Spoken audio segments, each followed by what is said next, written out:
Hello, hello, hello.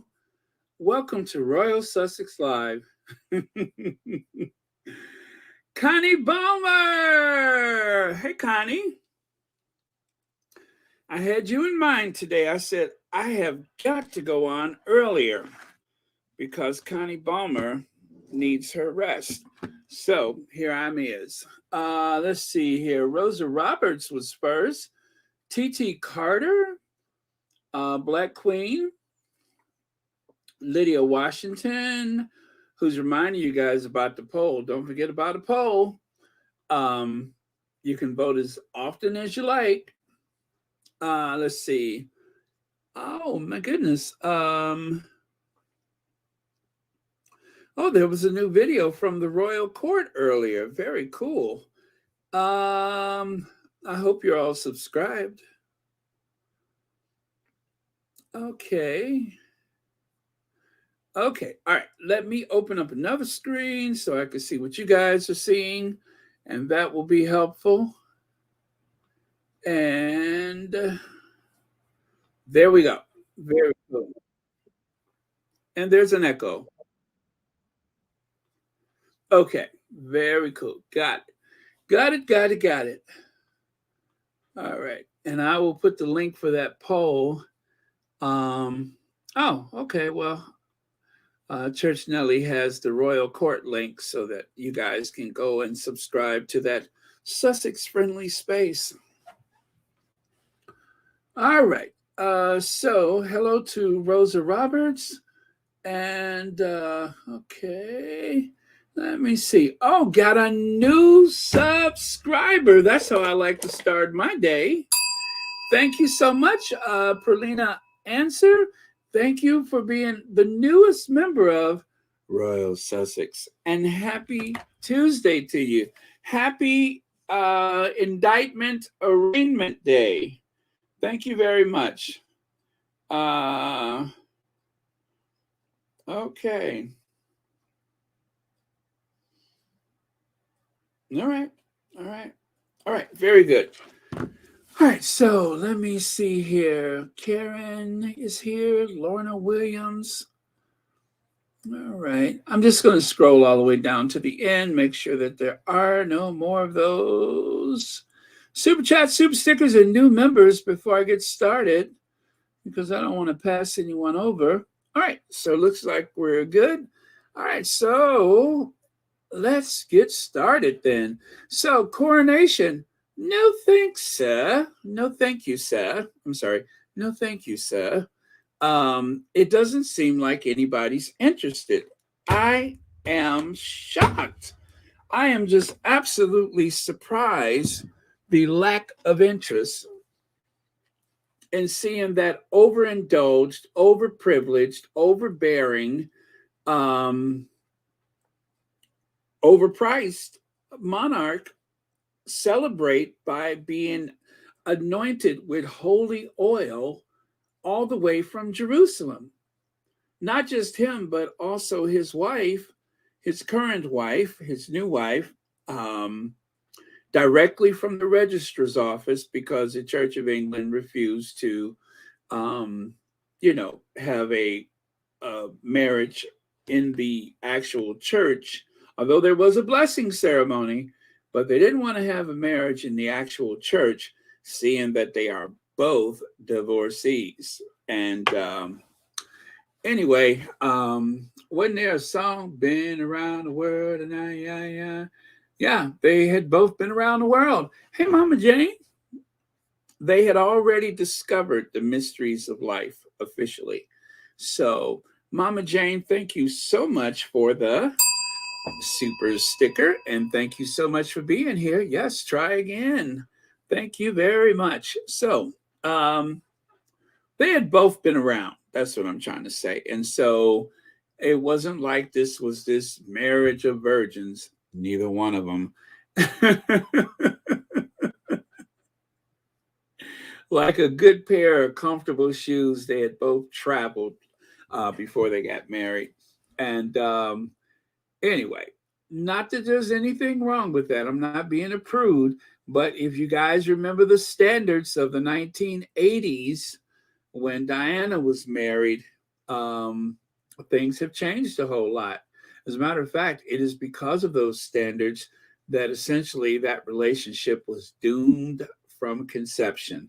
Um, but unfortunately, only one of them seemed to actually um, suffer the slings and arrows, should we say. Okay, so let's move on. All right, so there you have it. UK has second lowest level of trust in press in survey of 24 countries. Only Egypt reported lower levels of trust in the press, or as Dan Wooten says, the praise, in the praise. Only Egypt reports lower levels of trust in the press than the UK. Well, if you notice, the Philippines comes in at 71%, right? UK has the lowest trust level in the press among surveyed countries. Percentage who say they have a great deal of, or quite a lot of confidence in the press.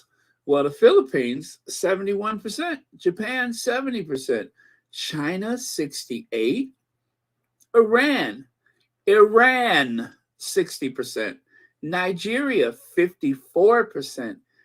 And then, of course, also in the 50s, sorry about that.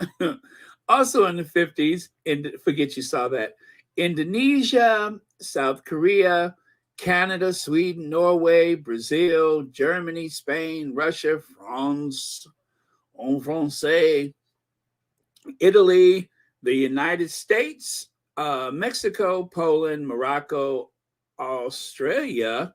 Well, that makes sense. Greece, United Kingdom, and Egypt. So the United Kingdom, a place where tradition seems to rule the day. You would expect a fine tradition of journalism. Well, there is a tradition, but it's not exactly something that anyone should ascribe to. It should be discouraged, if anything. And that's because of the tabloids. And yes, as you've already had the sneak peek, Harry has dealt a pretty harsh blow to that institution. I am speaking of the tabloids, not the royal family. But of course, it's hard to tell because they seem to be one and the same. They seem to walk hand in hand. And the thing that I want to scream at my television or at my streaming device anytime I hear the tabloid press go on and on and on about how Harry and Meghan should just go away and be quiet. Philip Schofield, I remember he said they should just shut up. Yeah, that Philip Schofield. He said they should just shut up. Or how about all the other people who say, you've made your point, now go away? Well, the thing is, if you would stop briefing, if the royal family would stop briefing against the Sussexes, let's go through a little timeline here. I don't have the exact dates, but I have the months. It was in March of 2020 that the Sussexes stepped back from royal duty officially.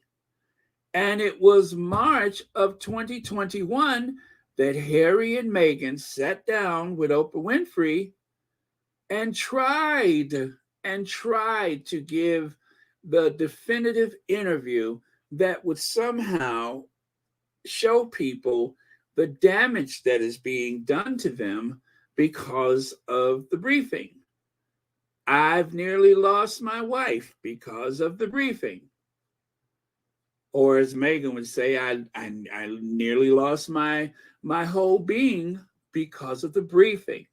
And they won't stop briefing. They still continue to brief against them to this very day. And for them to make this assertion that Harry somehow is destroying the family, it's not the family that he's really targeting. It is the press and the relationship with the family. Now, he's called out the family because of their relationship to the press, but they have got to stop briefing against them. This is where the hurt is coming from. It's one thing if the press doesn't like me. That's something I could learn to live with, right? I may not like it, but I learned to live with it. But when you know that your location has been exposed because of a relationship with the press, when you have been accused of having gone to drug rehab because someone in the family, evil stepmother, goes to the press and or whomever, allegedly, then the press is going to feel emboldened. You have given them license to go after a member of your own family. So if they stop doing that, if they use the power that they have, if Charles is truly king, then stop the briefing. I don't care what anyone says about the Sussexes. For my side of things, I'm just going to say stop briefing, because we know it's happening. We know that's the reason why the Sussexes had to leave Kensington Palace. And we know eventually that's why they had to leave the United Kingdom. I still recall when someone on the royal estate, I believe the person meant well, they said to people on the estate or near the estate that if you see Harry and Meghan, try to lay off of them. Don't get all up in their face. Give them some room. Obviously, they have just left a very traumatic situation, whatever. And so assuming that person meant well, by the time it filtered down to the tabloids, it was conveyed that the Sussexes were the ones who said, do not approach us. Do not try to pet my dog. Those kind of things. Wherever it started from, I'm sure it didn't start with Harry and Meghan. It started from one of the courtiers or someone close to the family, someone living on the estate. And then that turned into they don't want anyone to talk to them.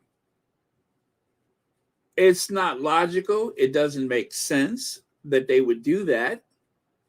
But that, of course, is the narrative that was fed to the press, and the press used that as more ammunition to try to demean their character, to try to assassinate their character, to try to paint them as being standoffish. And of course, the usual thing is, well, there's a woman of color in the house, and because she's American, because she has that African-American blood, then of course she must have some kind of rage issues or whatever.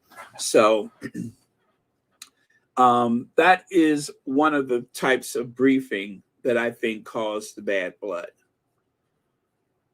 But I do not believe that it happened the way they said it did. So, I'm using this photo as an example of the world, the way that some of the, I guess, royalists may see it, as though what's the words they use? Bombshell, incendiary remarks. Oh gosh, what's another one?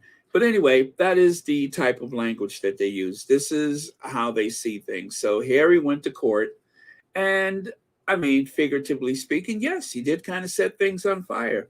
But like they say in the media, if it bleeds, it leads. So there you go.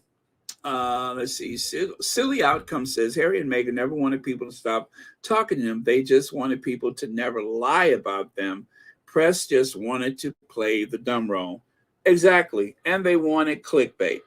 Don't forget the clickbait. But thank you for your comment. Beverly McCaskill says they're just trying to push Harry to the point where he's completely goes off on the family and the British media. I think he has his emotions under control because of therapy and Meghan. Yeah, exactly. Because he's in a good place right now. He doesn't have his back up against the wall. He's not trapped like some type of animal or something. He literally has a big life, not just in California, but he has connections all over the world in spite of their best attempts to try to isolate them and leave them penniless and unable to work or enter negotiations and such. It just didn't work. That failed epically. Let me see. Marjorie says, but the Sussexes said their piece.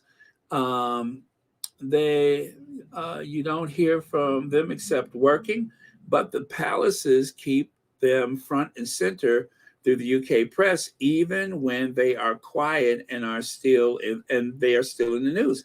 Yes, yes, it's incredible how they can be away from the cameras for weeks or months, and still they try to pretend that they have some insiders or someone in the community that's speaking on their behalf or briefing against them. No, nobody's been briefing against them over here. All of the briefing, I mean, it's incredible the way it stopped. As soon as they left the UK, briefing anywhere near their household just totally stopped. They weren't with their royal aides over there anymore. They didn't have to answer or be accountable. I really feel for some of the more supportive aides that the Sussexes have that found themselves stuck between a rock and, wait for it, they found themselves between a rock and an egghead. You know what I'm saying?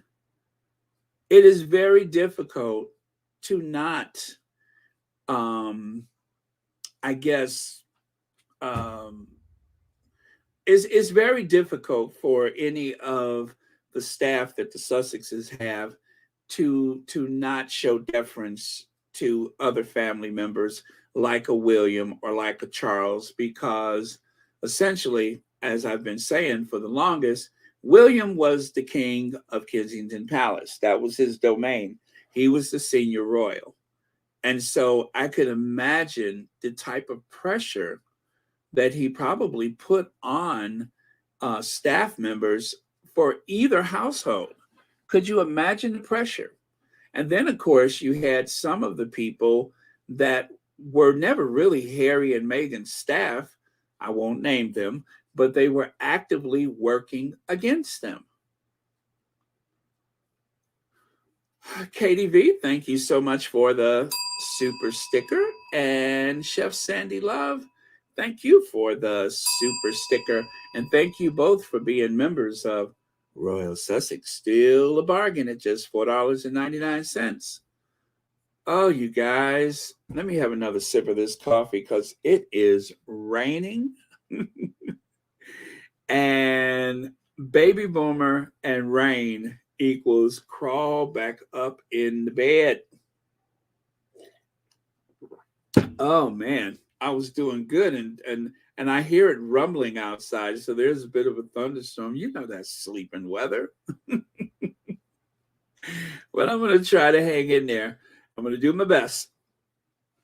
But anyway, let none of this take away the good news from yesterday for our Duchess being honored yet again for being just an outstanding human being. And dare I say pretty too, but being an outstanding human being. Today, as I was prepping, I saw, I don't know what the difference is, but with the Gracie Award, there was a lot of coverage, but for some reason, this women of, what is it? Women. Anyway, for this other award, it seems to be way more coverage, and I don't know why. This one, the Ms. Foundation Women of Vision Awards. For some reason, this one seems to have like blanketed the media. I see more of the local news outlets that have some type of tweet about this, which means, of course, if they're tweeting about it, they likely have spoken about it on their local news coverage. And I mean, all over the country, just random television stations. And of course, I'm very happy about that. But I'm just I'm amazed that for whatever reason, this one seems to capture the imagination more so than the other one. But um, yeah, for someone who's so irrelevant and nobody seems to care whether she's, here or there, they seem to um, blanket the airways with coverage, and not just the American media, of course, but there's also those over in the UK or in Australia is a talking point for the day. Beverly McCaskill says, I think the Sussexes already sent a letter saying they weren't coming, that is, to the coronation. And no, the palaces are going to keep it until the last minute. Yeah, I do believe they're just not going to go. And I do believe it's for the best because, you have Harry's appearance very recently outside of the High Court. And then, of course, what is it? The trial may start in May, or is scheduled to start in May. They have a lot of stuff coming up. And so, why put all that extra effort into that when you can do something else? So, it ain't over till it's over, but I think all signs are starting to point in the direction of don't worry about it. Don't worry about it. We're good. Teresa McDougal says baby boomers and rain don't get along. I'm here to tell you. I'm here to tell you. I knew it was something up last night because I was feeling like extra aches and pains, and then of course my sinuses seem to. I just feel like a certain amount of pressure all around my septums and all of those things on my face and nose and throat. I feel like weird. I feel like, like that. The further emphasis, I'm sorry, further emphasize the abuse to cartoon caricatures and South Park illustration of the couple demise. All this for a couple they see as irrelevant. My mummy's traitor butler exploited Harry and Meghan. Yeah, he's been trying to do some wealth gathering with the odd chance that he may actually be very, very ill.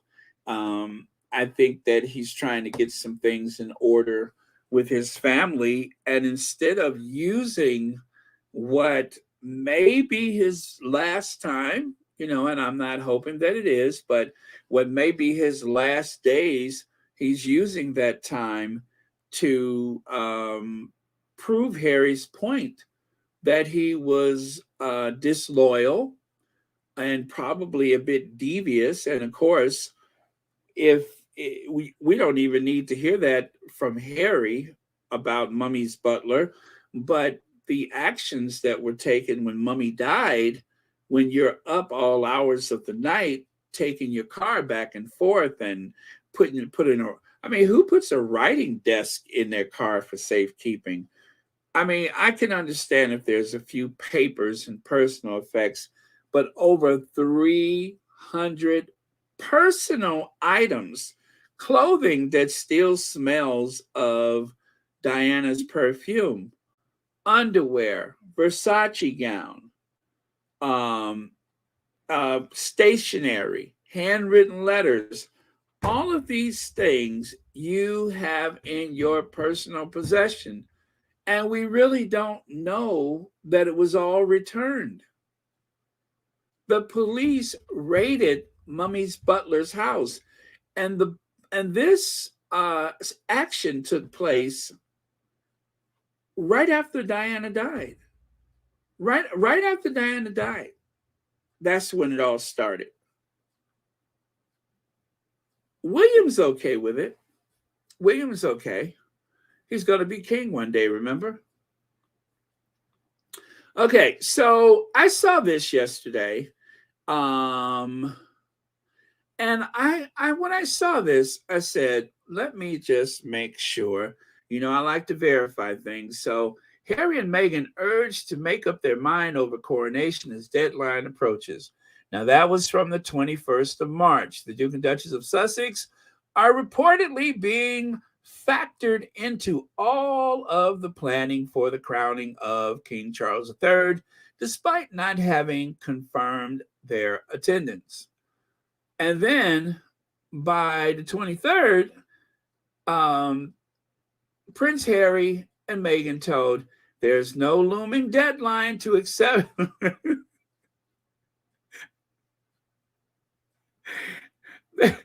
There's no looming deadline to accept coronation invite. Exclusive. Meghan, the Duchess of Sussex, and Prince Harry. Isn't that something? Now they put her first. And Prince Harry may not need to hurry to let officials know whether they will attend, and I believe this is from the Express, the coronation of King Charles, as the royal box allows some flexibility, an expert said. And then by the 29th of March, I'm telling you, um, if the tabloid press wasn't a massive amount of people and instead was just one individual, I would say they need to be on a couch in some psychiatrist's office right now, because this shows multiple personality disorder. If the tabloid press was a single living being, you would have to declare multiple personality disorder. Okay, so by the 29th, Prince Harry and Meghan's attendance at the coronation is looking less likely, says bookies. Not the bookies. You've gotten the bookies involved. The likeliness of the Duke and Duchess of Sussex at attending the following, at the, it's very faded, forthcoming coronation is decreasing day by day, bookies claim. So this is an ongoing saga. This is like a soap opera in the pages of the tabloids that is playing out real time. Lorna Williams says, so Baron, you are saying Rayback is not going to get its 1 month notice that's going to put their knickers in a twist. What was it? I think it was 28 days, right? And I do believe that 28 days, and maybe Lorna Williams, I'm so glad you brought that up. Maybe that 28-day thing is part of the negotiation that fell through. Maybe they wanted Harry to sign something saying, oh, yes, I will give you 28 days notice. I do believe that they want to control when he enters the UK, all of them for that matter, but they want to be able to control it. So that way they can start briefing against whatever their goals are once they get there. But yeah, they want to control it. And I suppose legally there's no basis for Charles being able to determine when he may or may not enter the UK. And so perhaps part of it is they're trying to a negotiation where they can get him to sign something in exchange for, if you sign this, agreeing to that, then we'll make sure that's, XYZ. And I'm sure that Harry would give notice anyway when he's going, because that's how the royal protection works. But the 28-day notice thing, I don't know about that. Y'all have gone somewhere with all that. That is, that's a non-starter. I don't like that. And they did the same thing with the Duke of Windsor. But I think that part of his exit, he had to ask permission anytime he arrived in the UK. And with the Duke of Windsor, I'll say this. It makes more sense with the Duke of Windsor because there is something to be said about having two sovereigns, even though one had abdicated. It is something to be said about having two sovereigns in the same country at the same time.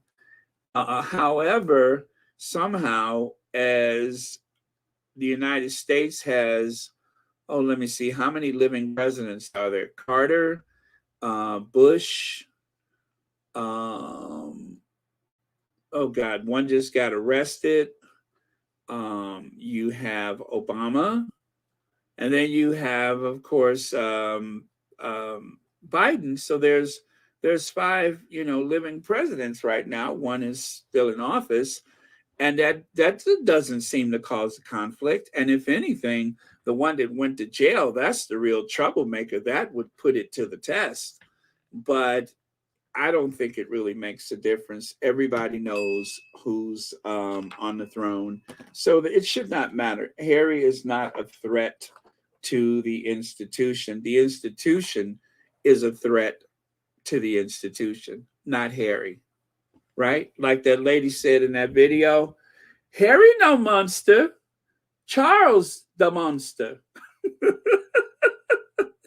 He no monster. I'm from the islands.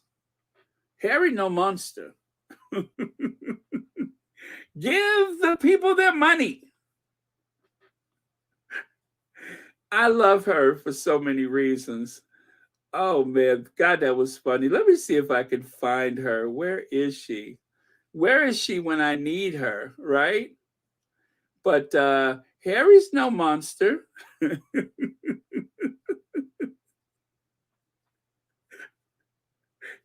I'm from the island. Give the people their money. Oh man, wait. Let me find her. Let me find her because I didn't talk her up now. And since I didn't talk her up, now I got to see her. Harry's no monster. Give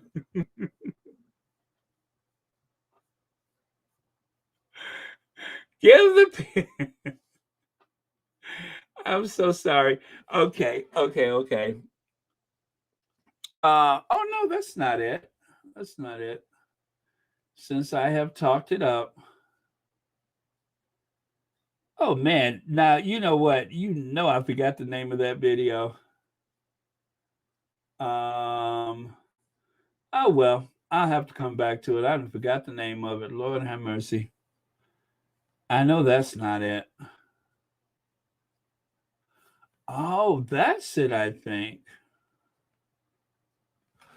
Okay. Okay. Yeah, I'll come back to it because I didn't forgot the name of it. Huh. Oh, yes. There it is. There it is. Everything Harry said in his book is the truth, right? Okay. So with that, here we go.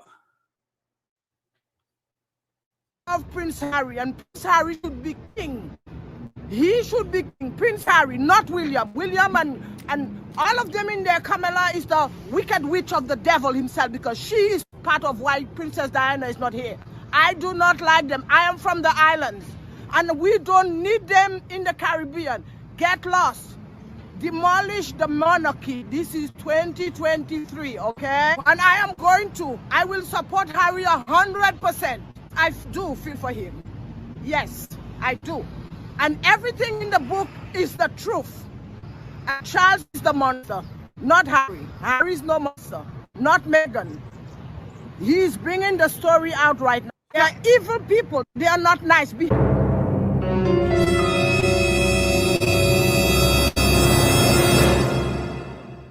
the wall, we all are one human being, and behind that wall there are no difference with me and you and any other Brits. Give the people back the money. They are just welfare recipients, living off the taxpayers of the British people. And the British people are stupid, supporting that nonsense monarchy. It is nothing. It's just a title. It means nothing, a title. I'm angry at them.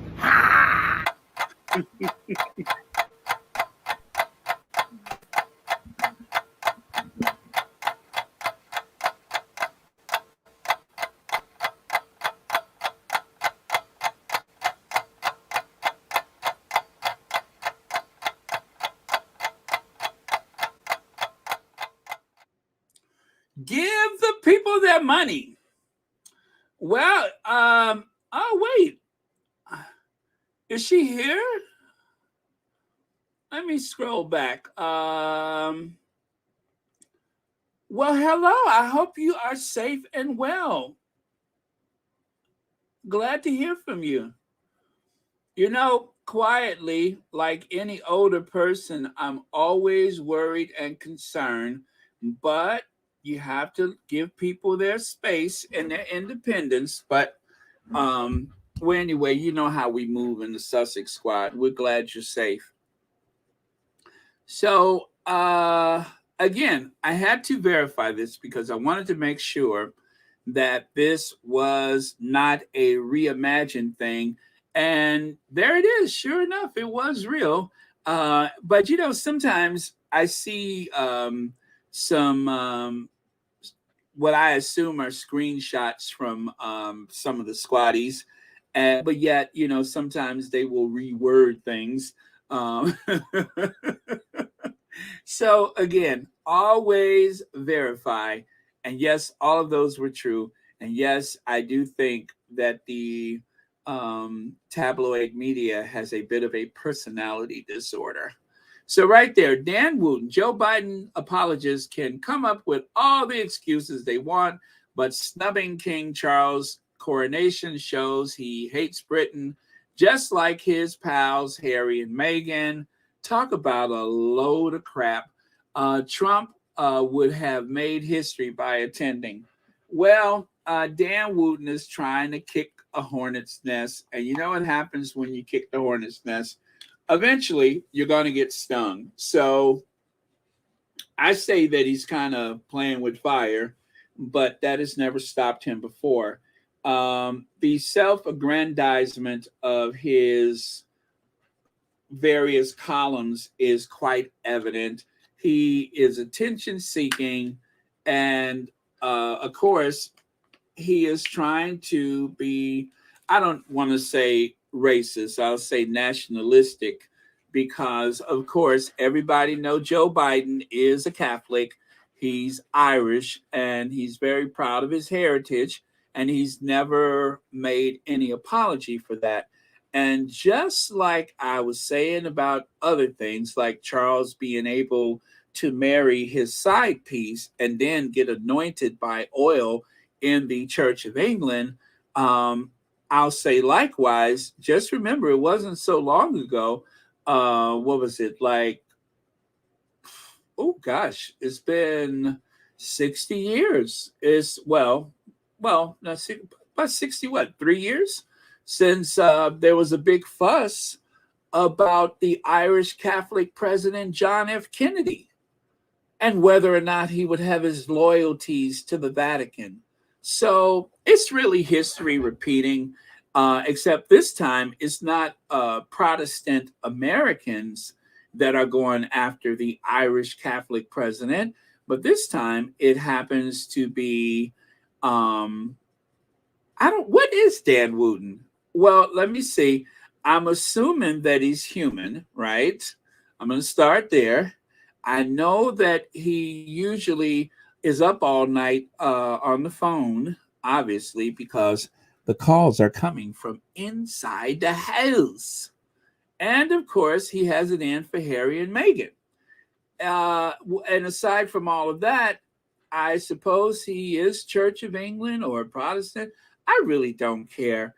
But it's not the first time. My whole point is it's not the first time that someone has gone after an American president for being a Catholic. So that's what it is. He's trying to stir up this anti-Irish sentiment, which is really dangerous in modern day Britain, just like it was dangerous at any other time in history. But that's exactly what he's doing, is he's trying to stir up this pro-monarchy, anti-Catholic sentiment. I say that's the fool's errand.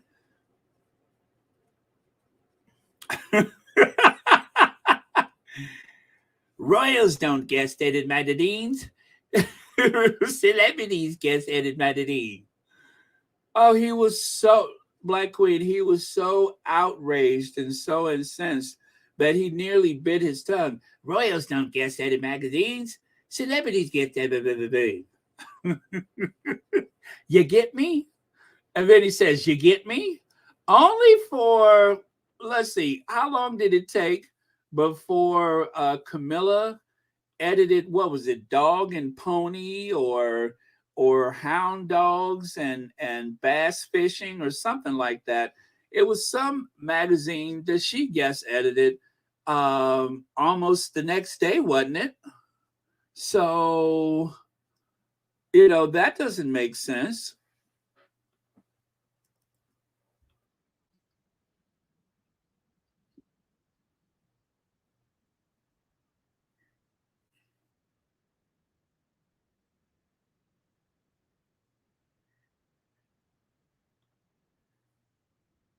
Yeah, Royals don't guess that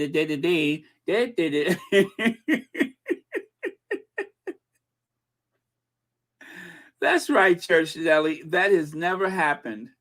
Oh, Elaine Parker, thank you so much for the super sticker, and thank you for watching Royal Sussex. Okay, so right here, most people not interested in Coronation new poll. A new YouGov.poll shows a majority of Britons, 52%, are not interested. Do you see that? Not interested in the coronation, with just 15% very interested and 29% only fairly interested. That's over 50% of the public. I almost slipped and said the electorate, but Charles is not an elected head of state. But that's over 50% that doesn't give a rat's behind. The poll shows that a large majority, 73%, believe the royals should pay for the procession and ceremony, with 37% saying they should pay for the entire coronation, and 36% say they should pay for the procession and ceremony, whilst the UK government funds things like police and security if the choice 61% were not contribute their taxes to the fund. 61% would not contribute their taxes to fund the event. 61%. 61%. The majority of people say they would prefer would not want to pay for this.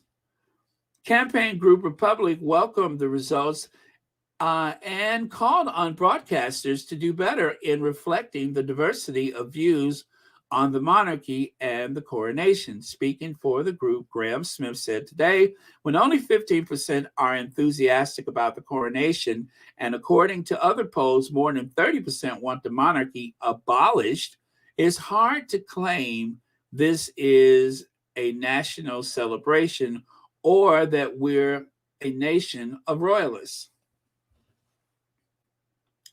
So here's the poll right here. I should have marked this off, but over there on the left side where it says very interested, 15%, fairly interested, you hear me? Fairly interested, 29%. Okay, so 15 and 29, that equals 44% of interest. But not very interested and not interested at all, 24 and 28%.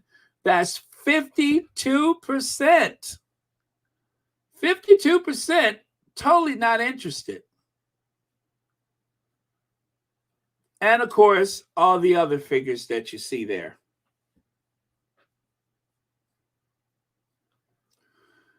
And then, of course, take a look here. Imagine you had a choice on whether your taxes contributed to paying for the king's coronation. Which of the following would you choose? I would choose to pay toward the coronation, 27%. I would choose to not pay for it, 61%. And just 12% say they don't know. Well, that's 12% of people that say they don't know. But a defining number, 61%, that would be a supermajority if that was the United States Senate, right? Well, let me see, 60%. Well, I think that's what they would call it. But anyway, in order to pass a law in the Senate, it takes 60%. That's 60 of the 100 senators. So if that was the Senate passing the law, it would definitely clear the hurdle. That's a problem. And so right here, now back in January, King Charles' coronation to boost Brits as polls show huge support for royal spectacle. The king will be crowned alongside Queen Consort at once-in-a-lifetime event. Okay, let me stick a pin in that one. Once-in-a-lifetime event. That's to incite some type of excitement about having people be there for the coronation or supporting the coronation. And then in red, in that red box you can see there, the majority of Britons are looking forward to the king's coronation. Again, this is January 2nd. A new poll suggests, now underlined inside the box, the survey by, is it Techni for Express, dot UK. Well, anyway, the Express newspaper paid for this. The Express, this is a poll by the Express. Not likely scientific at all. Anyway, so the Express found 72% of respondents are excited about the historic ceremony at Westminster Abbey on May 6th, which will see Charles and Camilla crowned in front of hundreds of guests. That poll is so deeply skewed that it's literally about to slide off of my screen, okay? It is not plumb at all. It is so skewed, it's fixing to slide off my computer. As a matter of fact, let me help out. Okay. Some 22% of respondents to the poll of 1,624 people, again, this is from the Express, British adults carried at from December 21st to 23rd. So they're asking about this at Christmas. If you're going to do a poll like this, that's the best time to do it, is at Christmas when people supposedly are feeling good, right? I mean, this is the week of Christmas. Who gives a rat behind? Who gives a rat's behind about a something months away? So 21 to 23 of December, they were not looking forward to the event. 6% did not know. I don't believe this poll. This poll is from the Express. And so that's why I added that emoji of a pie chart on the right side because I think it's just about as accurate as the one that you see on the left side, which is probably not at all. Church Nelly, what is you doing? What is you doing? As a matter of fact, I don't want to know. I'm just going to mind my business. So, given the choice, 61% would not contribute their taxes to fund the event. This is back to the present day poll. How interested, if at all, are you in King Charles III coronation? Well, not interested at all and not very interested. Again, that's 52%. 12% say they just don't know or don't care or whatever that figure was. But and then there's the rest. There's the rest. Not popular. Not popular at all. Not wanted. Not needed. How are they selling this to people? This is why they're upset. This is why they are upset. This is why Dan Wooten is trying to create some distraction with Joe Biden, President of the United States, for not going to the coronation because it is suffering.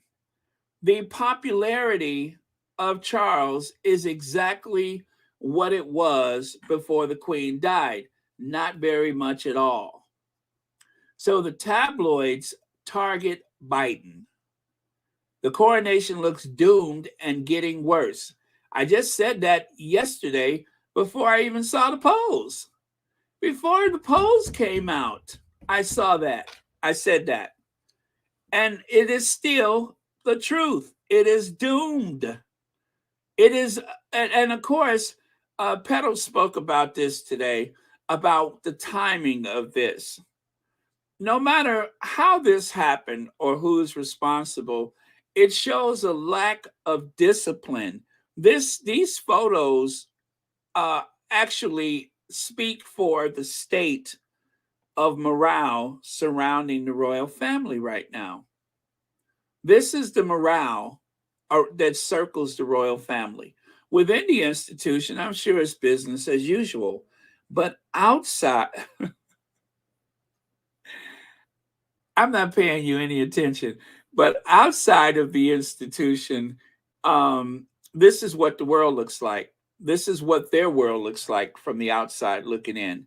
This type of morale, the fact that this is 300 yards away from Buckingham Palace, you would suppose that being the elite force that they are, with proximity to power, to majesty, to pomp and circumstance, how does this happen? And even stranger, how is it they're reporting about it?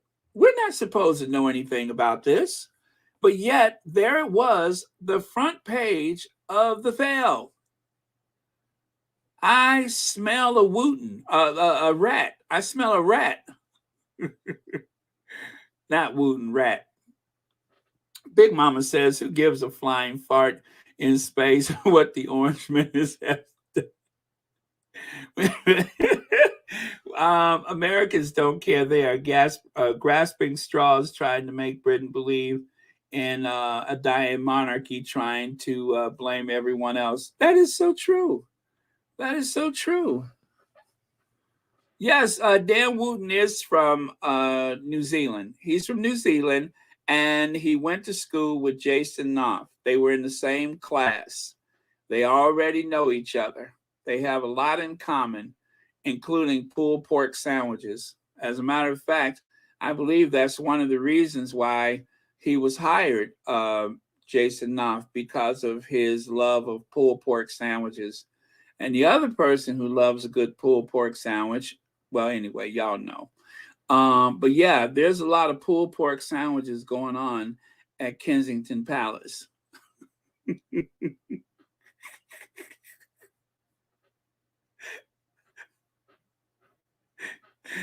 So,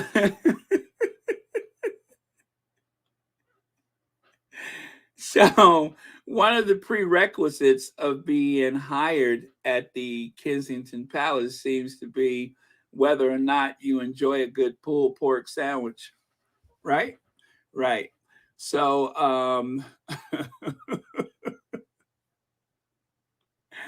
and then, okay. I'm going to be very fair and say I did not totally vet the image on the left side. However, um, because it says everything I'm feeling, I'm going to share it anyway. How propaganda is made. So that is supposed to be the reality of what the visit to Germany was. I did notice that a lot of the photos that they shared from the balcony seemed to be rather tight, and that there was not any huge photo of the crowd. Now, I'm not sure that's the same plaza, but and for okay, I'm going to continue to be fair. It did rain during a portion of their visit. It did rain, so that would dampen things. No pun intended. That would actually cause people to stay home or whatever. However, just like with the Canary Wharf, where you had a bunch of office workers in the hallway of the building and office workers on the outside. And of course, the appearance was not in the official diary. Charles just kind of showed up. It was not revealed because they didn't want any protesters there. And of course, I'm thinking this is the same thing. You have government offices, you have bureaucrats and their families. Of course, you found people to put in the plaza. Those are obviously the families and the workers who wanted to peer at this curiosity. But it was not this overwhelming crowd of people that wanted a glimpse of Charles III. I just don't believe that.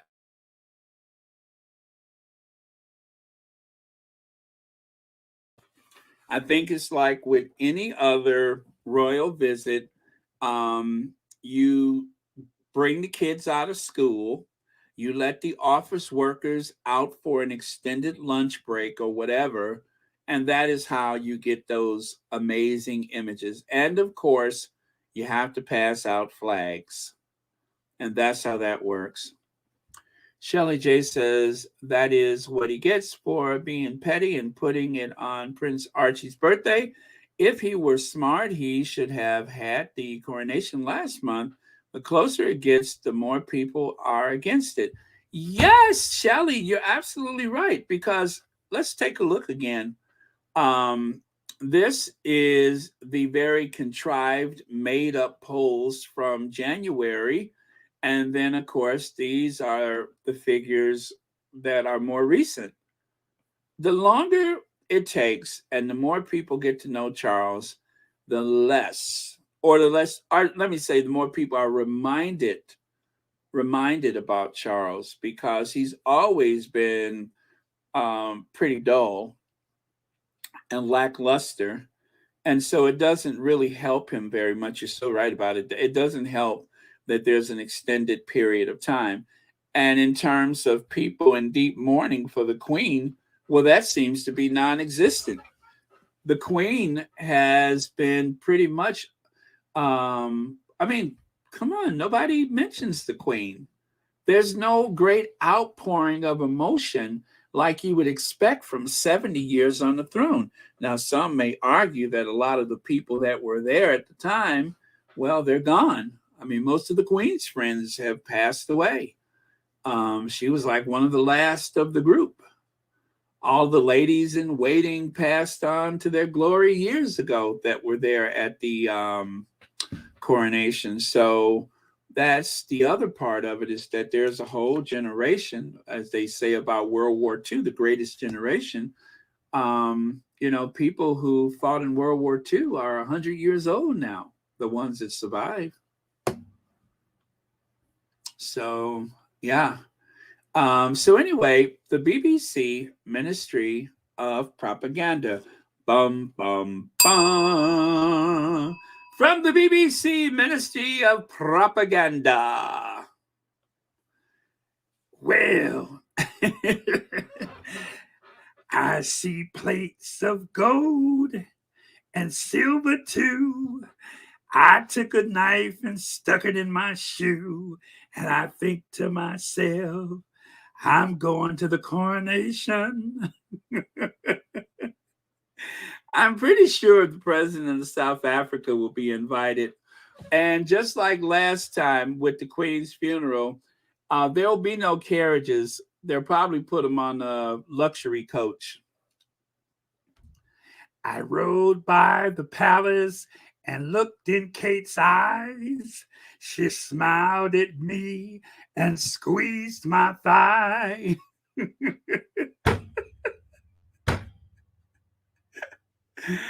Oh, man. Well, if you remember, Kate and William, they were in the carriage with the president of South Africa as part of the big charm offensive. They wanted to make sure that the people of the Commonwealth know how much the royal family loves Black people. They love Black people. So I look forward to him being there. Oh, yeah. Okay, so DeSantis signs a permitless gun carrying bill into law with little fanfare. As you know, I have been very critical of Ron DeSantis for going after Mickey Mouse. Well, Ron DeSantis, aside from everything else that he's been doing, you know how he likes to make a public spectacle of everything? When he signed that law, he went into his office away from the cameras and signed the bill into law, making it okay to conceal and carry weapons, which of course would include any place that you go in Florida. It's okay for people to carry those weapons. Pretty sad. Pretty sad. It doesn't make anybody safer. It makes people so much less safe. Safe, that is. So um, he's embarrassed. He's trying to be the new Trump. He wants to be the alternative to Trump, and he is failing miserably. He's let a mouse whip his behind, and now he's just signing anything that. And thank you. One of the squaddies yesterday reminded me the reason why, or should I say, informed me the reason why he looks so pitiful here is because he's the one who refused to sign into law the bill that would have made it possible, or did he refuse to vote for the bill that would have made it possible for relief during or as a result of a hurricane, only for them to be swamped by a hurricane with a huge surge of water. And of course, he had to go to Uncle Joe for a bailout. So he was a loser yesterday, the day before, and he's still a loser. Now, they're blaming the Sussexes, at least they're trying to. If you guys recognize those very narrow, bizarrely narrowly, very close together eyes with that very pompous face, it's because you've seen it before. As a matter of fact, this is the one who said that Meghan's DNA is going to taint the royal family's blue blood, etc., etc. Yes, that is the sister of Boris Johnson.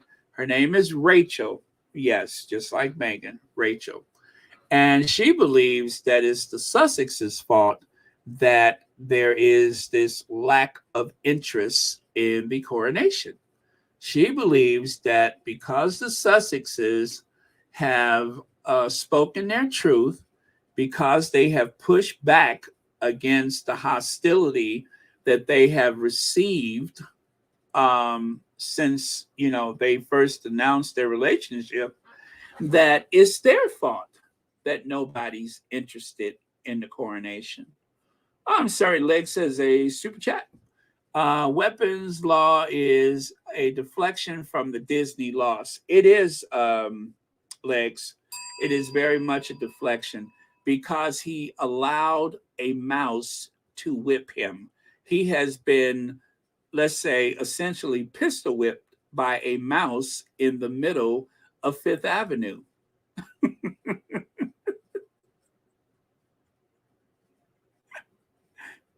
Now listen here, you idiot. Just because I whipped your behind, that doesn't mean you need to sign a law that's going to make it able for people to carry a gun in public places. I whipped your behind before, and I'll whip your behind again. And as long as there's an heir to Prince Charles, there's always going to be the mouse in charge. You got it? Hi, boys and girls. Hi, boys and girls. I'm going to show you how you whip a DeSantis. All you have to do is you have to outsmart him. It doesn't take a lot of effort.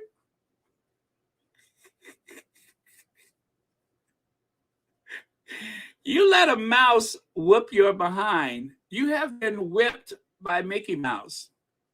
You have been dragged, beaten, flogged by a mouse. How do you let that happen? Obviously not the sharpest tool in the shed. Let's see. And siblings, they do look like twins. They do look like twins. Except she's probably got less chin hair, but they do look like twins. And thank you again. And let's see. Lydia says, Baron, please add a link to the top of the chat for... Oh, yes. Yes, I will. I thought I did that already. Didn't I? No? What do I have at the top of the chat? Nothing. That is weird. I thought I did. Oh, sorry about that. Do you have one? Do you have one? I'll do that right now. I thought for sure I had put something up there, and I guess I neglected to do it. But yeah, if you put one up, I'll definitely do it. Thank you so much. Oh, and thank you for the super chat. Oh, there we go. There we go, you guys. Time is getting close. You have to vote for the Sussexes for the Time magazine most influential. Do it as soon as possible. All right, the link is at the top of the chat. Okay, so it says here, let me grab this. Prince Harry and Meghan Markle have booby trapped. Booby trapped, that's a new one.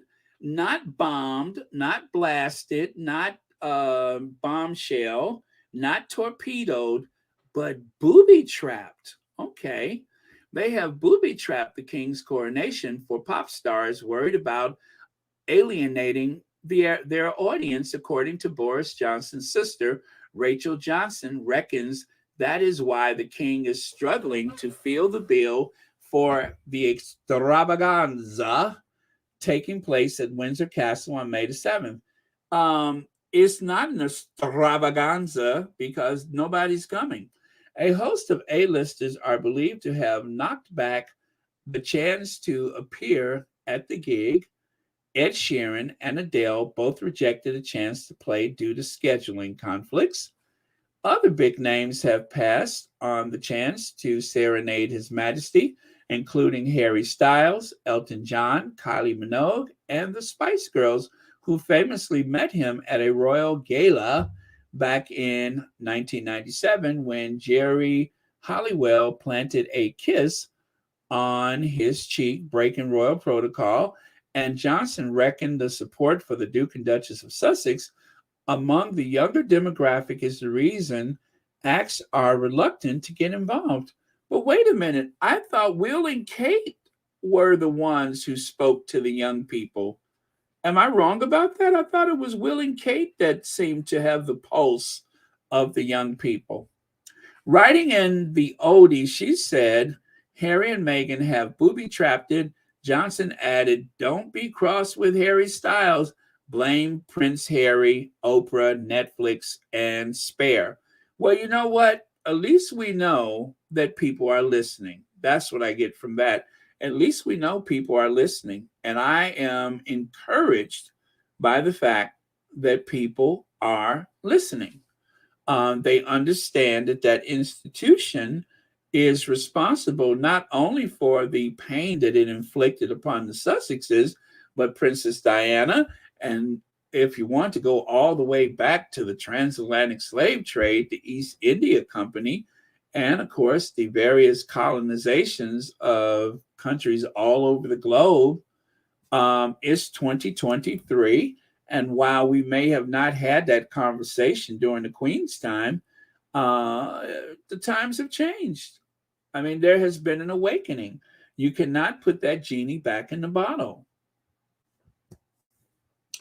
Harry and Meghan have booby trapped it. Johnson added, don't be okay.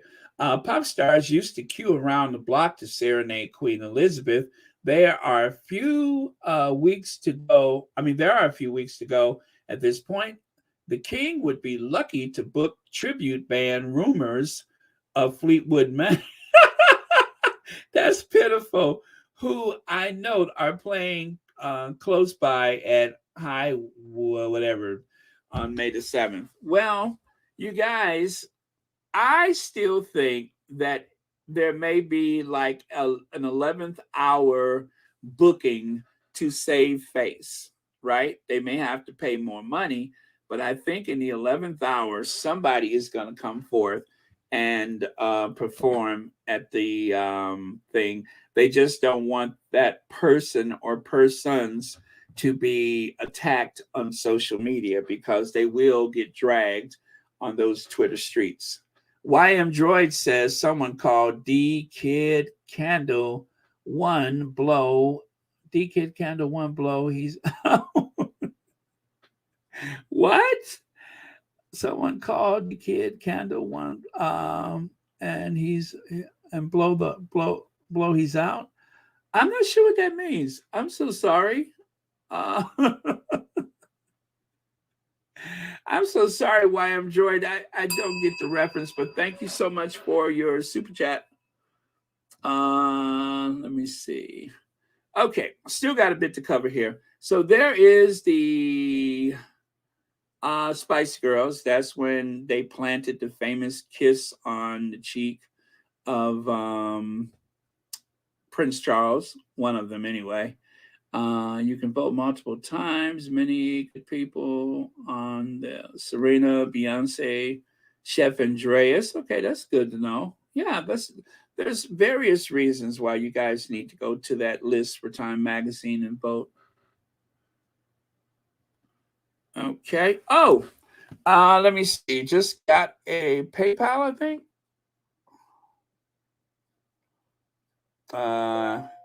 Yes, I did. Thank you so much for the PayPal, DR. And thank you so much for watching Royal Sussex. Happy Tuesday to you. Very nice. Thank you very much. Okay.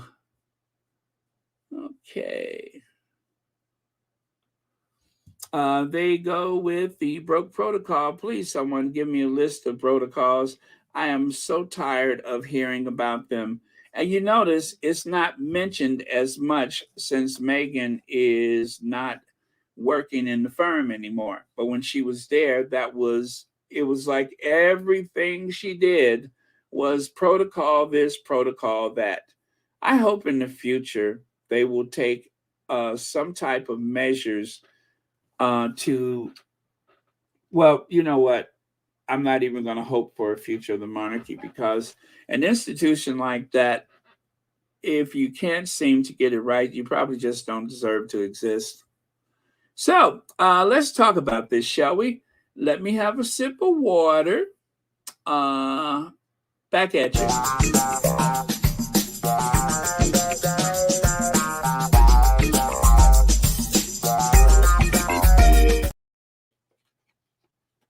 Okay.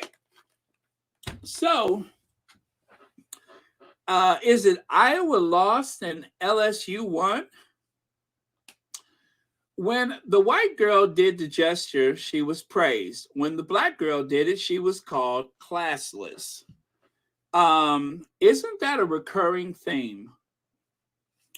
It kind of goes along with everything about Meghan and Kate. If Meghan does this, it's that. If Kate does it, well, that's the English rose for you. It is a recurring theme. And as an African American, I have been subject to the double standard. Yeah, and it's just like the whole thing with protocols. Meghan actually humanized that institution. The last time the institution looked as human was when Diana was here. But of course, they didn't follow suit with Diana. Now, everything that Meghan has so-called created as a breach of protocol is favored by Will and Kate in particular. They can't get enough of it. They're trying to relate to younger people. And so this gesture, which comes from, what's his name? Senna, the guy in the orange shirt. He's the one who started that gesture. And it's been around since maybe 2002.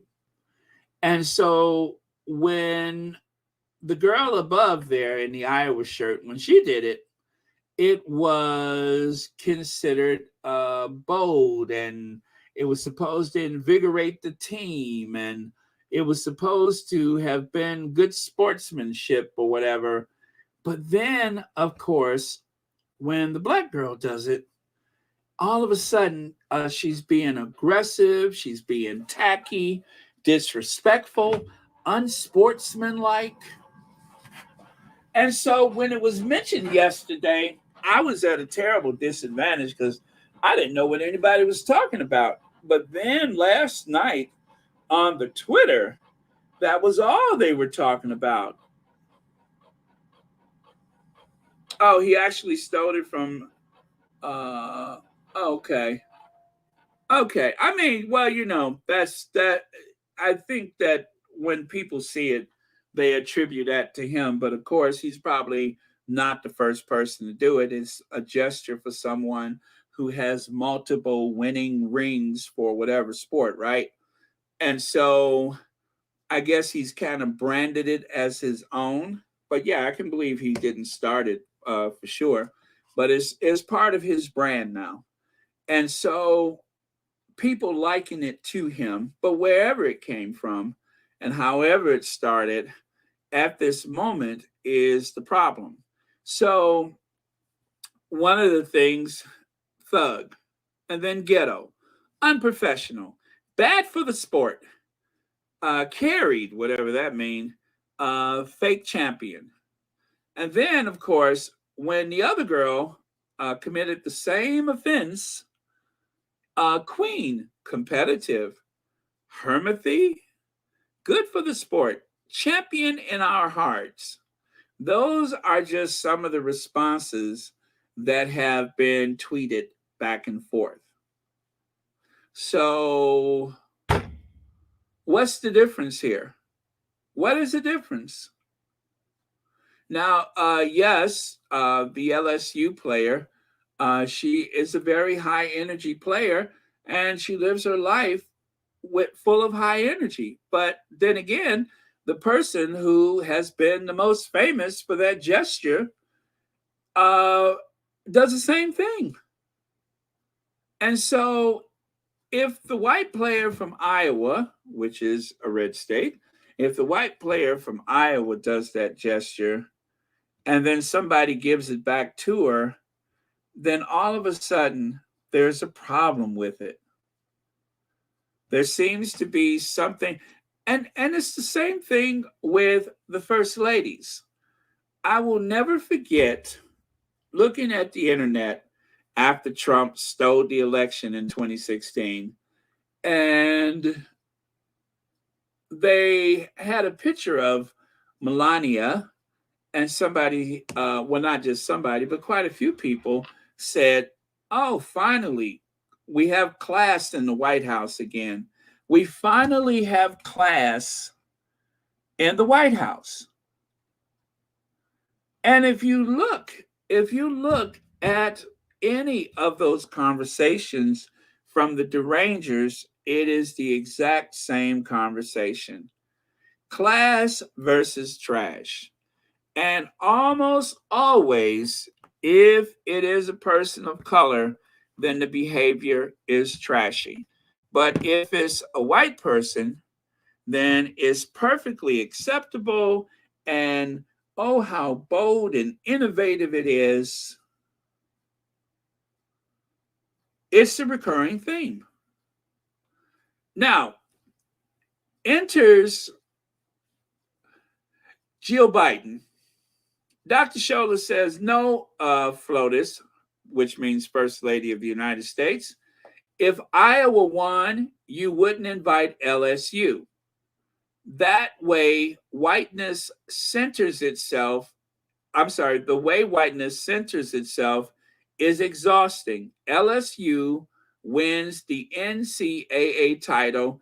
Don't take the glory from them by inviting Iowa.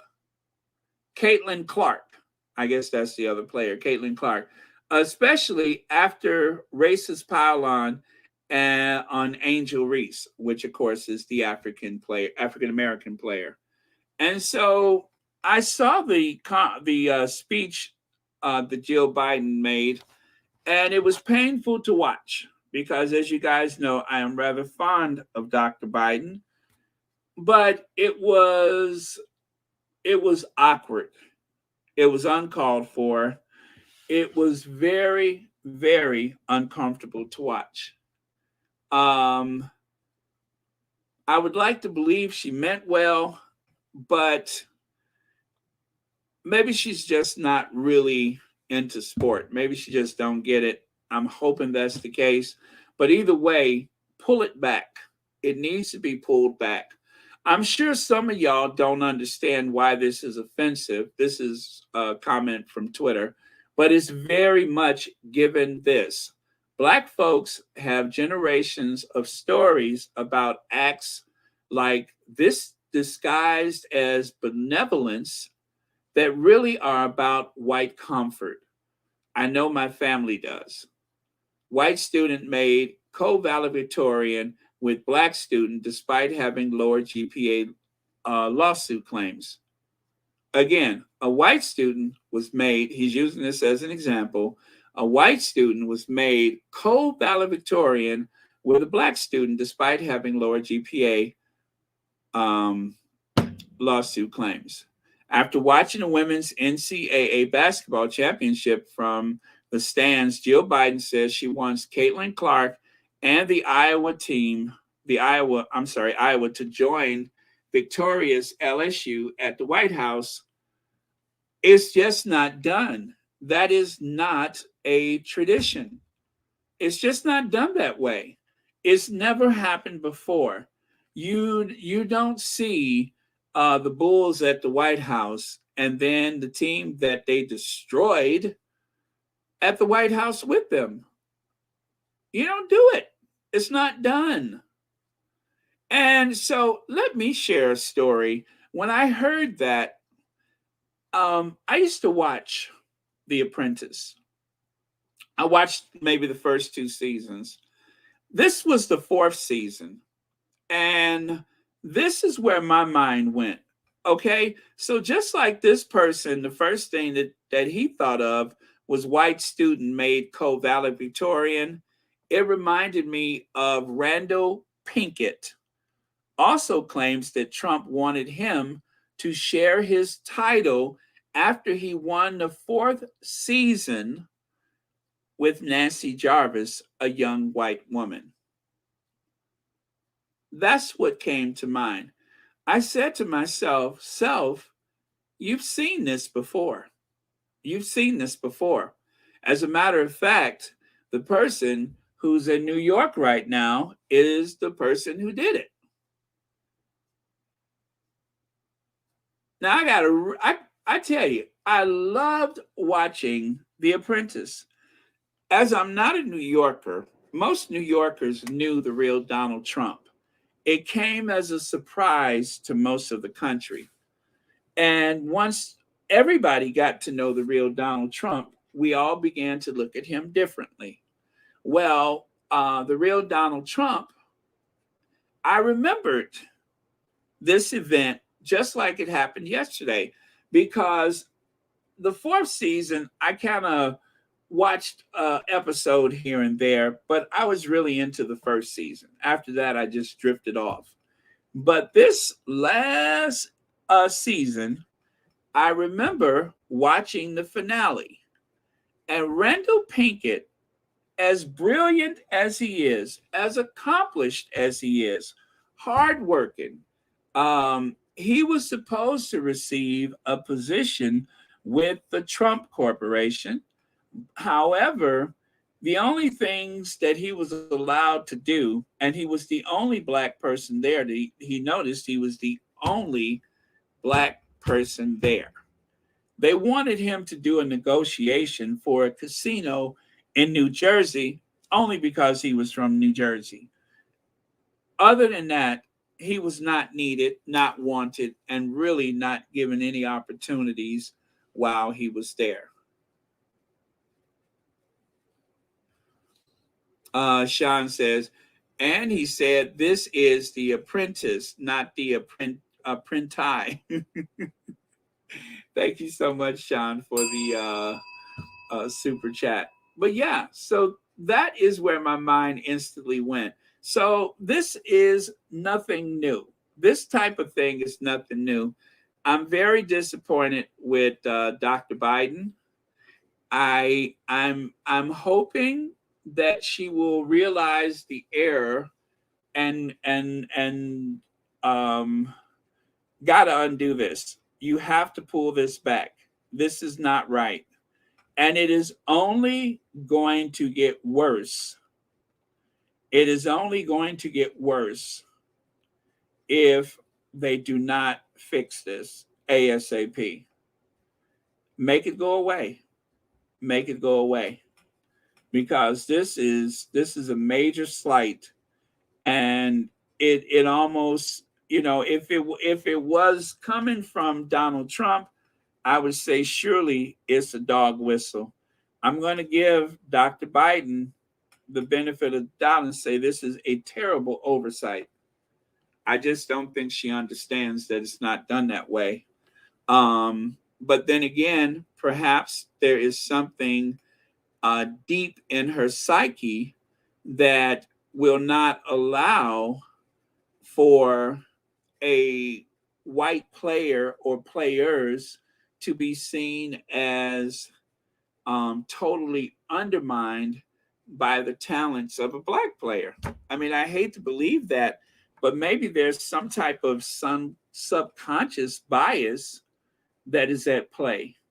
Something is going on.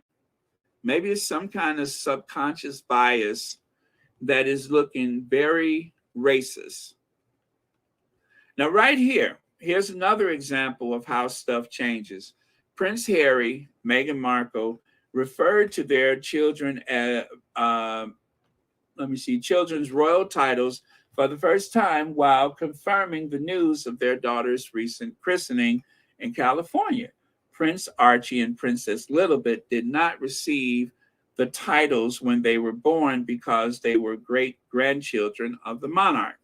In spite of that, the Queen went out of her way. She changed the tradition. She created a new precedence where the monarch will give the titles to the great-grandchildren of the future Prince of Wales. But when Archie was born, when Lily was born, there were no provisions forthwith for those children. They had to wait until the Queen died before their titles were given. Not even given, but before their titles were available. They had to wait until she died. According to the George V letter patent, whatever, blah, blah, blah.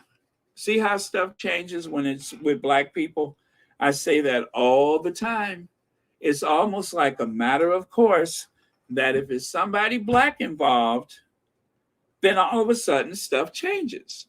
You can never depend and this is why I was so upset with some of the Black conservatives who declared that this is just the worst thing I've ever seen, and such and such and so, and yada, yada, yada, and so, Blasey, Skippy, and they're arresting Donald Trump.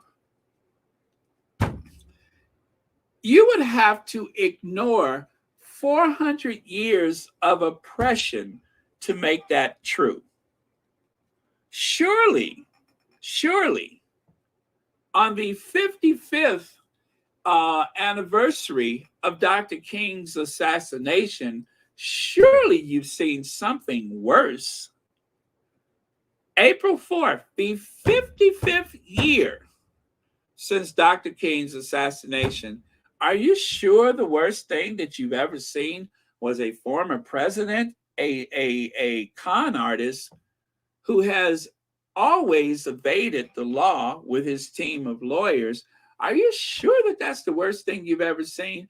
January 6th did not shake you to the core?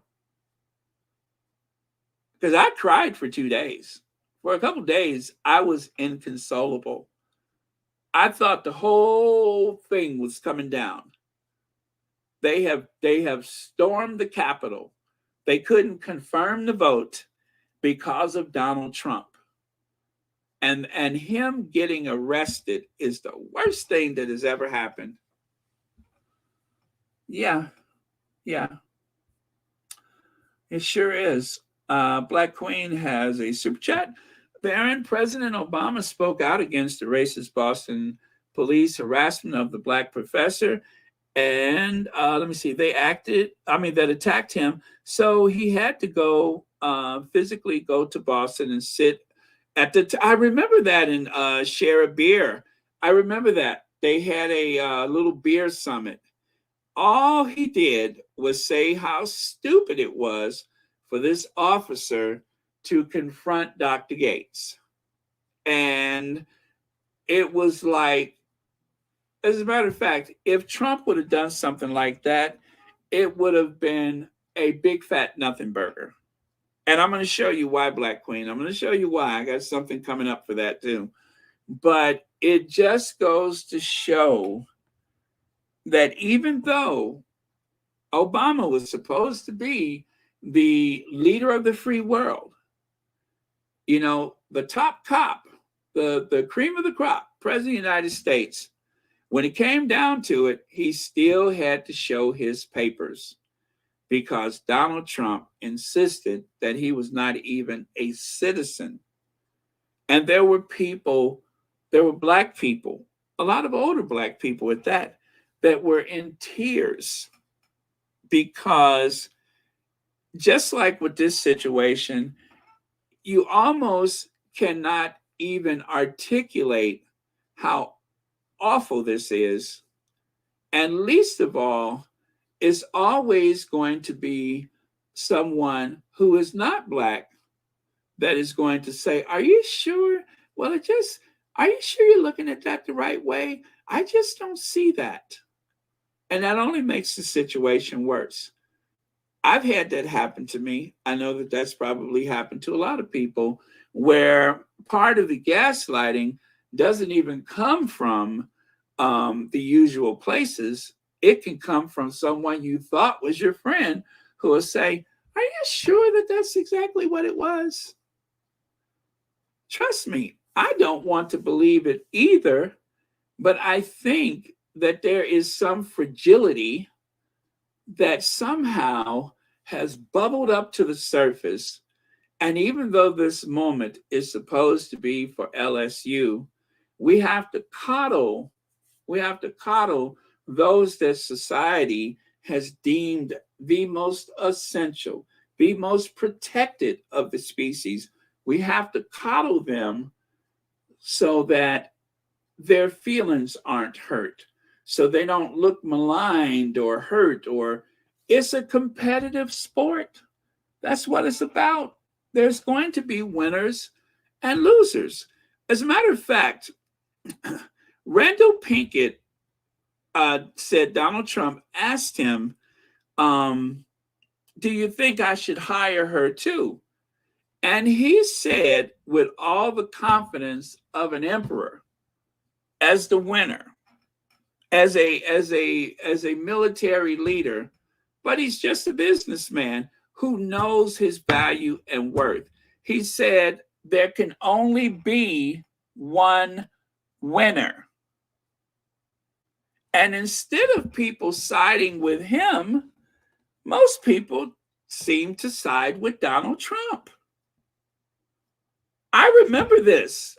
It was they turned it and made it look like Randall Pinkett was being the heavy. Why won't you share your title as the winner of The Apprentice with her?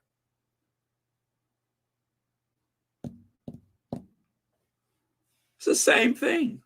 It's the same thing. This is why my mind went directly to this. Because I remember that. And it just kind of stuck in my mental Rolodex because it was wrong then, just like this situation is wrong. It's just not done. Why should you have to share your victory with someone else? Just because you're Black and you're not, the caste system that we live in, it insists that you're not supposed to prosper above the top tier of society, which of course is the white man followed by the white woman. You're just not supposed to prosper. You're not supposed to look conspicuously successful. You're supposed to be there as a backdrop to help them sort out their problems. You're not supposed to celebrate winning. You're not supposed to celebrate your victory. You have to yield to the fragility of others. Otherwise, you're the heavy. You're the heavy. And this is why there is no Duchess of Sussex in the UK right now, because they needed to protect someone more essential, more necessary to perpetuate the royal family. Someone who's virtually non-verbal, non-confrontational, someone who just shows up with hair extensions.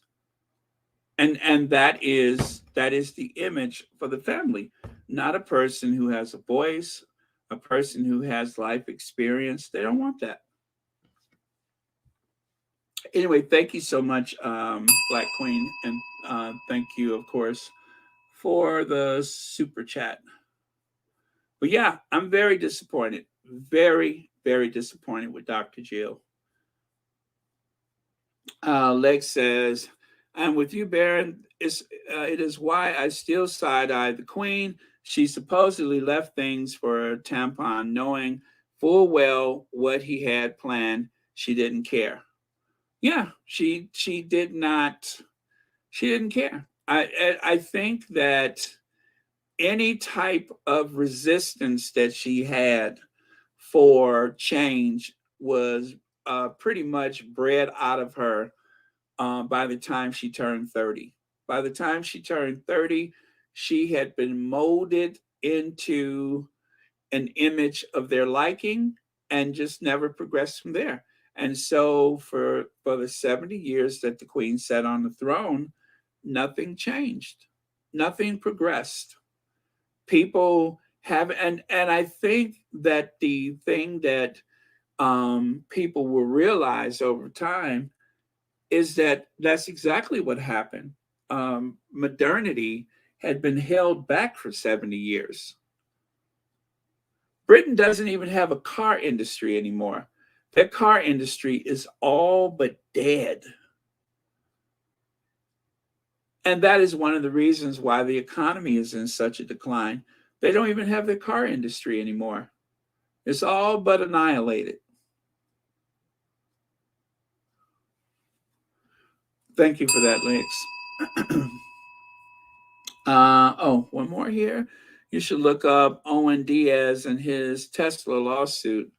Now, I don't know who that is, but that's not the guy who bought the Teslas from like the flooded cars and stuff and pieced them together. I don't think that's the one I'm thinking of, but I did see that other guy that has rebuilt a Tesla, and then he even dropped a 8-cylinder engine inside of a Tesla. But no, I'm gonna have to look that up. ONDS. Matter of fact, I'm gonna screenshot that so I won't forget. Okay. Okay. Thank you very much, Legs. Okay. Yeah, but I'm very, very disappointed with Dr. Jill. And you guys know how much I admire Dr. Jill Biden. And this is super, super disappointing. And she's had the entire day to undo this. And I would recommend that that's exactly what they do. Let's see. Whether the Iowa coach team and supporters call the SC team the players in the semis brawlers. No, really, brawlers and monkeys? No, I did not know that. Honestly, I hadn't paid attention to either team. I knew there was a big game, but I hadn't paid attention to any of it. That is very sad. That only makes the situation worse. Let me see. There is a black so-called lawyer on YouTube saying he wanted Meghan to lose her case against whatever her half-sister's name is. Make that make sense when nobody knows when everybody knows she was lying. Really? I hadn't seen him either. I hadn't seen that person either. Let's see here. So someone posted this on the Twitter yesterday. Oh, hell, she done gone off the script. But that image, which of course is from some time ago, really speaks to the moment. She done gone off the script. And that pretty much sums that up. Okay. Oh, yeah. That's not a bad idea, but I kind of think that Dr. Jill is getting it from every direction right now. I'm pretty sure she's getting it from every direction right now. And that's the way life is. You can be very popular and all that, and then have a misstep like this, and suddenly you find out that just like everybody else, if you prick your finger, it's gonna hurt. So yeah, very disappointing. Very, very disappointing. And I was about to share some photos from the White House with the granddaughter of Cesar Chavez. And I was like, nope. We need to straighten this out first. So anyway, there is the, what is her name? Reese. There she is. I'm so glad that she's not allowing this to distract from her moment, or at least not openly. She's living her best life.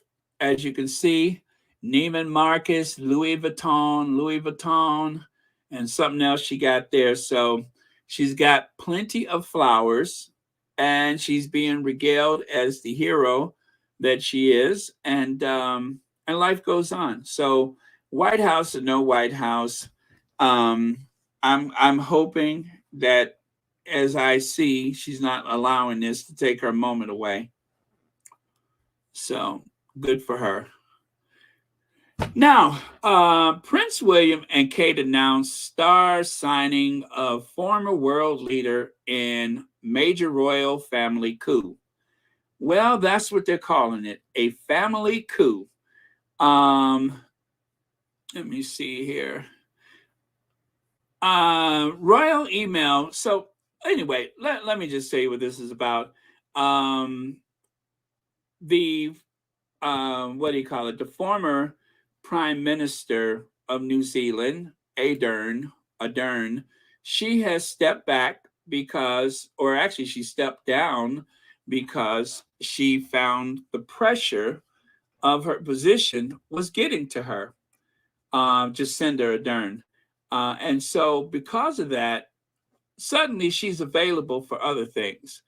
And of course, as these clout chasers, the royal family, are so prone to, they decided that, oh, we better snap her up. She has a high profile, she's woke, and possibly a royalist. I don't know.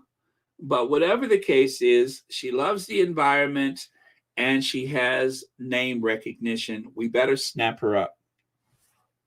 So take a look here. Let me see here. Oh, thank you so much, JF, for the PayPal. And thank you so much for watching Royal Sussex. Royal email to Prime Minister Jacinda Ardern reveals thoughts days after terror attack. Day after terror attack, I'm sorry. And so there was a joint letter from the Cambridges and the Sussexes to Jacinda, right?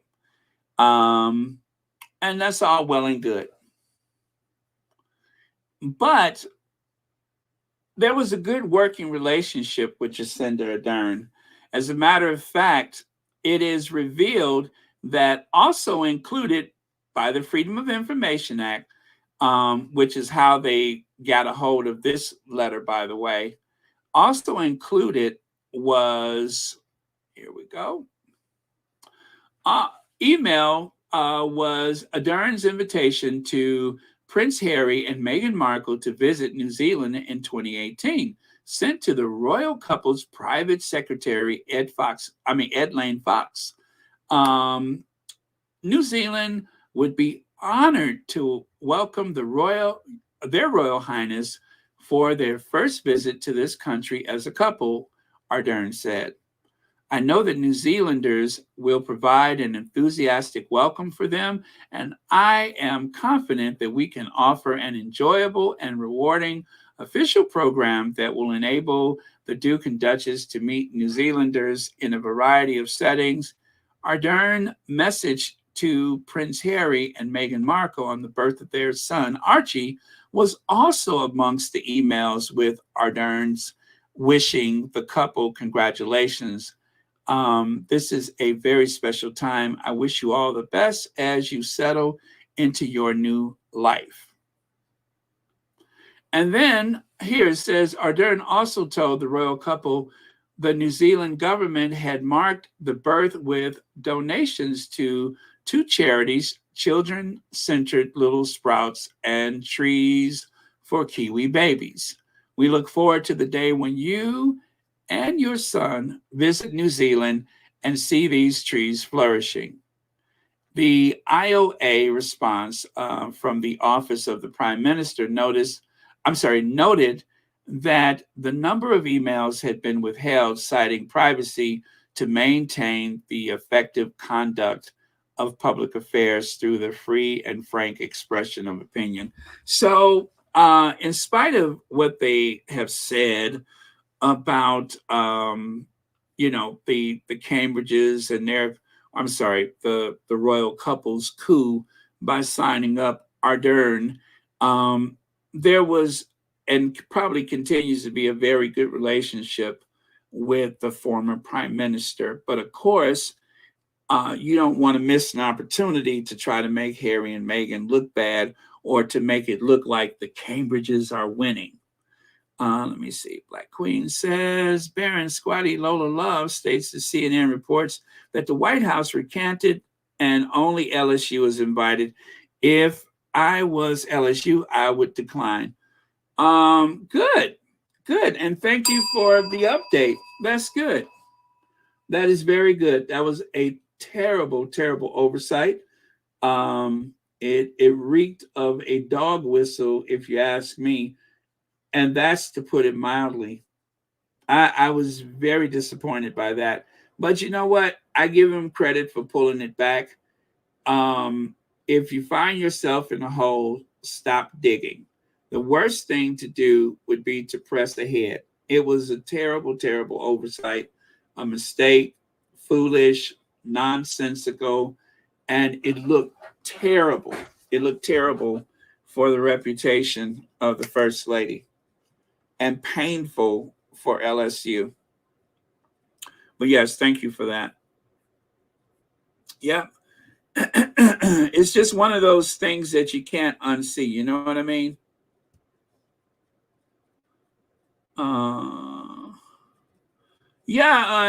G Vega, it put everybody in a bad position, because the thing is, there's a lot of people that really like the First Lady, love the First Lady, admire the First Lady, and I think it brewed way too long. I mean, let's see, it's 4:30 Central Time. Shouldn't have took so long. It should not have taken so long. But the amount of conversation on social media, it was just awful. It was just awful for the White House, for the First Lady. And let's not forget, LSU is truly the injured party by this. So I want to believe the best of Dr. Biden. Of course I do. I mean, you guys know I'm always Jill this, Jill that, Jill this, Jill that. But it went on way too long. Should have just come right out and said I spoke out of turn. But again, I think it's a very subconscious idea of protecting that fragility. And it's, this is something that is across society. It does not start with the White House, but this is something that has been for quite some time. If you look at any of the old movies, everything, the hero is always protecting the blonde, and that's what it reeks of. So I'm just really sorry the whole thing happened. But yeah, I don't believe she meant any harm, but it just looks very, very bad for the White House. Looks very bad for the East Wing, which is traditionally the First Lady's wing. Okay. Mary H. says, well, Baron, I'm proud of your take on Jill Biden. It's not your fault when people fall short of our expectations of them. You like her, you're not wrong. She has to make this right. Yeah, just make it right. Make it right. And, and apologize. Just make it right and apologize, because it was, with the progress that they have made as a couple and the First Lady's reputation, it's not worth being mired in this shortcoming like that. So put it right and then put it to bed, and try to make sure you just don't make that mistake again. Yeah. Oh boy. I mean, it's just like that speech. I try to unhear that speech, but I can't. I just watched the championship, and you know what? I'm going to ask Joe if we could have both teams at the White House. And I'm just like, oh, Jill, what are you doing? What are you doing?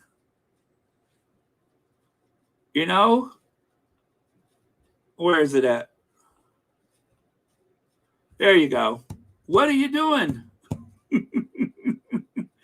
And you guys, listen, just last night in New York, the Biden and Obama kids had like a dinner or something like that. I repeat, the Biden and the Obama kids had a dinner last night. So the families are truly connected.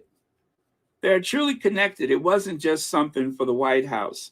They are truly connected. But when you know better, you do better. Right? When you know better, you do better. So I look forward to I look forward to them being able to move on from this, but it's a lesson learned, right? A teachable moment, a lesson learned. Okay, so that was that, I think. Okay, and so right here it says the prize, which was established by William, encourages people to and people and companies to come up with solutions to help prepare the planet from climate change. The new appointment comes just months after the former leader distanced, I want you guys to listen to this language, distanced herself from William's estranged brother, Prince Harry and Meghan Markle, over their Netflix series, Live to Lead, which she appeared in. Now, as we all know, they tried to make, and so this whole thing is really to try to show the public once again that Harry and Meghan have fallen short of the mark, because somehow they have violated the human rights of Jacinda Ardern, right? That is what we're supposed to take from this. Okay, sorry about that. But that is what we're supposed to take from this. As you all know, Jacinda Ardern made it very clear that she recorded that interview for the Live to Lead. She recorded that interview 2.5 years ago for the Nelson Mandela Foundation, not for Harry and Meghan. And for you hate listeners, I'm going to remind you, Harry and Meghan were asked by the Nelson Mandela Foundation to present, not to interview, but to present. You know, like, what is that guy? He's 97. The one that always does the environmental stuff. The same way he presents stuff that he has very little to do with, but his name adds a bit of, cachet to it. Same thing. So they presented it. No interviews or nothing like that. But when she did that interview, she knew that at some point it was going to be distributed by the Nelson Mandela Foundation. So it has so little to do with Harry and Meghan directly when it comes to the interview. But that's not what the Mirror wants you to take away from it. She did not distance herself. She gave a statement saying, oh yeah, I gave that interview 2 years ago. And that was it. This is one of the reasons. Yes, David Attenborough. Thank you so much, Karuna. David Attenborough. He presents a lot of stuff he has little to do with. So the Sussexes presented, right, at the request of the Mandela estate, a family foundation, whatever. And so they're trying to create this idea that Jacinda has it in for them. And so to make sure that they push forward that idea, oh, wow, they got her to sign up with them after she distanced herself from the Sussexes. The Mirror, just like the rest of those rags, this is why their existence is in peril, because of things like this. So yes, it has been 55 years since the mountaintop speech. And of course, today marks 55 years since Martin Luther King was assassinated.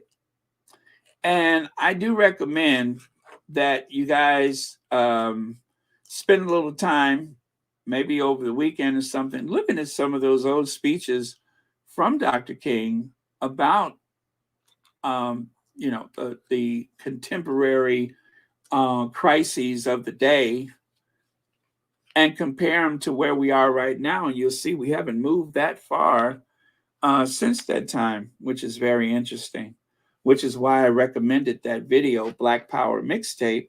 I hope you all watched it, but that's why I recommended that.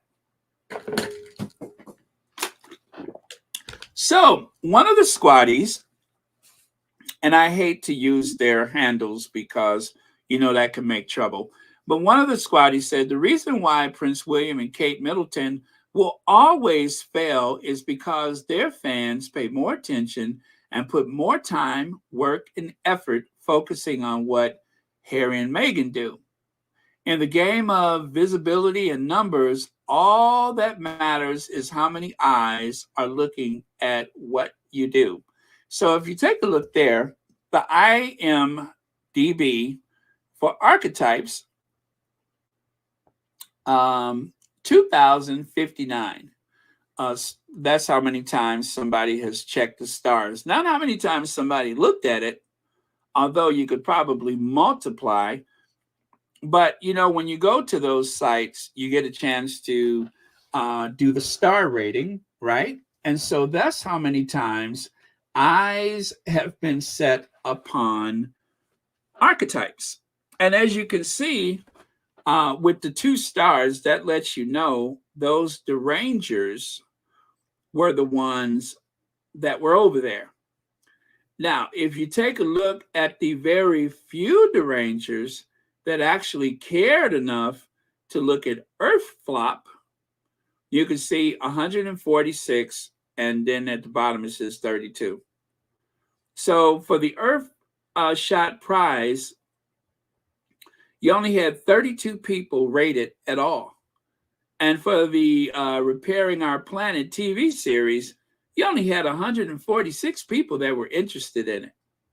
And yet, for the, or should I say, interested in leaving stars, yet for Archetypes is 2,059.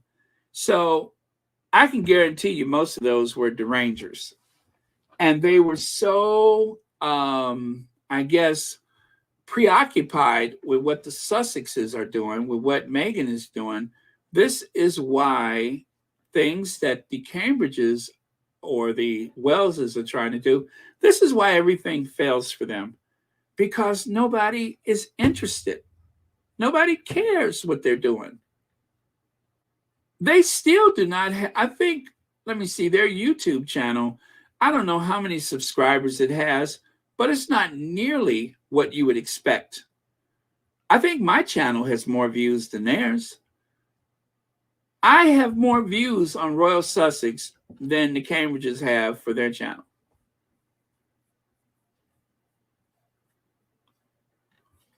Okay, now, thank you to the squaddy that put this together. Thank you very much. Trophy case for Harry and Meghan since stepping back from royal duty in 2020.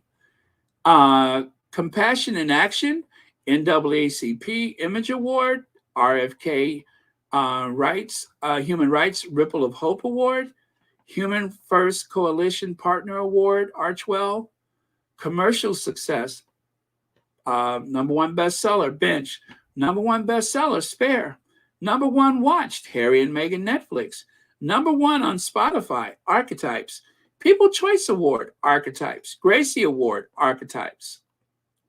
Influence. Time 100 most influential people in the world. Financial Times, 25 most influential women. British Vogue, 25 most influential women. Variety, Power of Women honoree. Ms. Foundation, Woman of Vision honoree. And then, of course, for legal justice, Harry and Meghan win settlement against Splash UK. Harry wins in his libel case against A&L, which, of course, I believe, is that, that's the Mail, right? Associated News Group. Meghan wins copyright with the Mail again, against the Mail. And then, of course, Meghan wins dismissal of the lawsuit from Scamantha so far. So this is just a handful of the achievements. I'm just kidding. They have been kicking behind. Do you hear me? In spite of everything, the weight of the British tabloid press, the manipulative briefing from the royal family, and of course, the less than interested American media, who has been very disappointing to me. In spite of all of that, in spite of all of the middle-aged women, most of them tend to be white. I'm just saying, most of them tend to be middle-aged white women with a lot of cats who voted for Trump or who voted for Brexit. In spite of that proportion of society that has been plotting against them, and aside from the, the Ruckers, Uncle Ruckus and Auntie Ruckus that has been plotting against them, they have come so far. They have done so much, right? And 2 small children, a new home. And let's not forget, Mama Doria has to be kept safe too. They have a staff. They have a lot going on. And yet, they are thriving. And also, there are no leaks in Montecito. That's a hell of an achievement. And it doesn't even mention everything. Like, for instance, the fact that the Sussexes Foundation, and I'm so proud of this, and I keep saying it, no slight against the Obamas, no slight against the Clintons, but their foundation is outperforming 2 former presidents and 2 former first ladies, all 4 of which have Ivy League degrees. And yet the Sussexes Foundation, which only just started after they stepped back, only just started, 2020, 2021, it was well established. Only just started, and already they are outdoing 4 Ivy League graduate lawyers and, of course, former first ladies and presidents. I'm just saying. I'm very proud of that. I'm very proud of them for what they're doing. Now, you guys, I cannot play the video for this, but I promise you it will tickle your funny bone. So this pro-Trumper on Fox News, Brian Claypool, just made the most amazing Freudian slip live on air when discussing Trump's indictment. He literally called Donald Trump President Fraud. You have got to hear this. I'm going to turn it up nice and loud so you guys can hear it. You've got to hear this. Wait for it. You don't recover from this. You just don't recover from this. It's virtually impossible for him to prove that felony. So if this is such a tough case for him to make, why is he bringing it? Well, I think there's no question about it that he wants to humiliate President Trump in court. So it's virtually impossible for him to prove that felony. So if this is such a tough case for him to make, why is he bringing it? Well, I think there's no question about it that he wants to humiliate President Trump in court. So it's virtually impossible for him to prove that felony. So if this is such a tough case for him to make, why is he bringing it? Well, I think there's no question about it that he wants to humiliate President. Okay. So I put it a few times so you guys could hear it. But it is just what you just heard. He let slip President Fraud. He let slip President Fraud. It rolled out of his mouth with such ease. So it's really beyond belief. It's really beyond belief. I think one more time is necessary. Okay. Oh my God, this is why I have to turn my phone off, because these spam callers are. So if this is such a tough case for him to make, why is he bringing it? I'm sorry it takes so long, guys. Everybody knows I like Oh boy. people. Okay, one more time.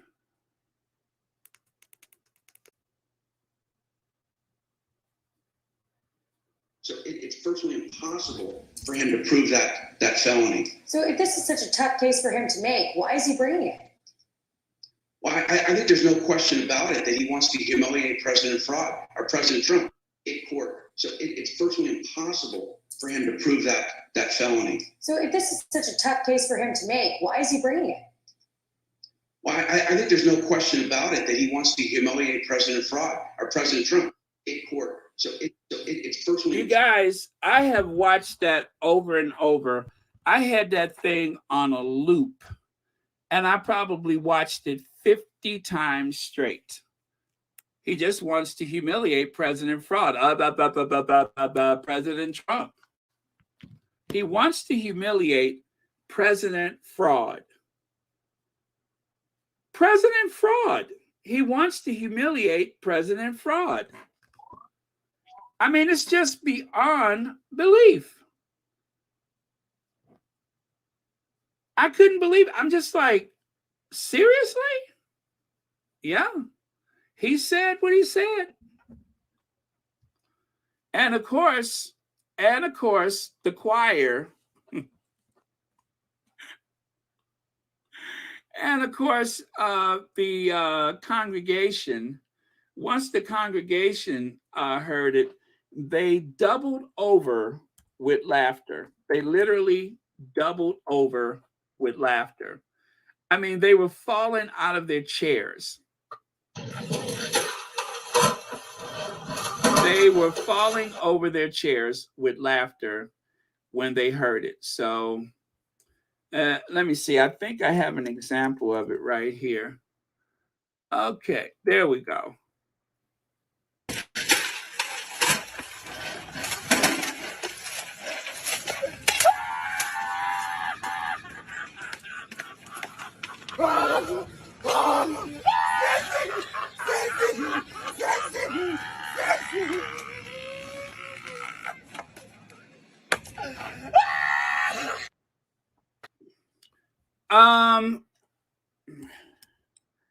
I think they just did it because they wanted to humiliate a president.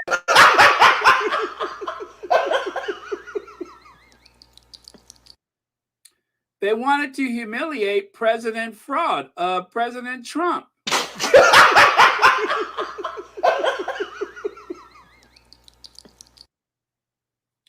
What happened?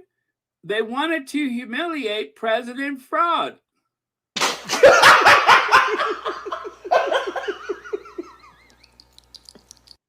Okay, that's what I thought you said.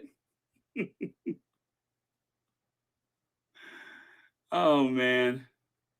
Yep, that's what I thought you said. Well, that's exactly what happened. They humiliated President Fraud, President Trump. President Fraud. I mean, you just could not make that up. He literally called him President Fraud. On the night before he was arrested, one of his supporters calls him President Fraud. I couldn't believe it. And when I didn't know, I was just like, what? And I played it back. I said, he did say that. And of course, my reaction, I jumped out of my seat.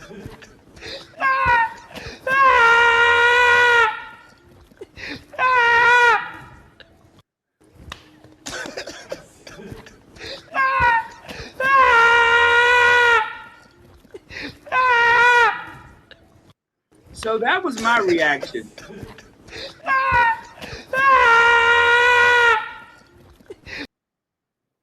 That was my reaction. I literally jumped out of my seat and I just ran out the house. I ran out the house screaming, shouting, laughing, dancing. I say he went there. Let me see. Coronation says, Baron, some of the delusional people are alleging that this court case will make Trump more popular than Tupac and Biggie. Well, I think we crossed that road when he was installed in the White House. Whatever the case is, I will take my chances. I know that this might help him, but you know what? Make it a part of the permanent record, right? And of course, if he is indicted, if he is found to be a felon, and of course, there are all of these people on the right wing that are trying to get into people's heads and make them believe that they don't have anything on Trump. But the truth is, this man has been involved in a criminal enterprise that goes back decades. Let me see. Read, unsealed 13-page statement of fact against Trump.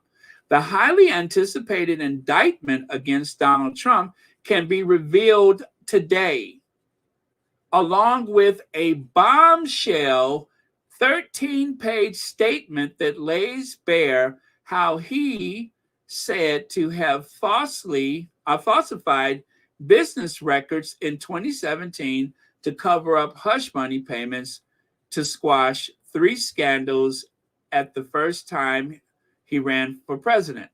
Trump has been charged with 34 Class E felonies of falsifying business records by alleging misclassifying payments to his attorney, Michael Cohen, as being for legal services when they were, in fact, reimbursement for hush money bills.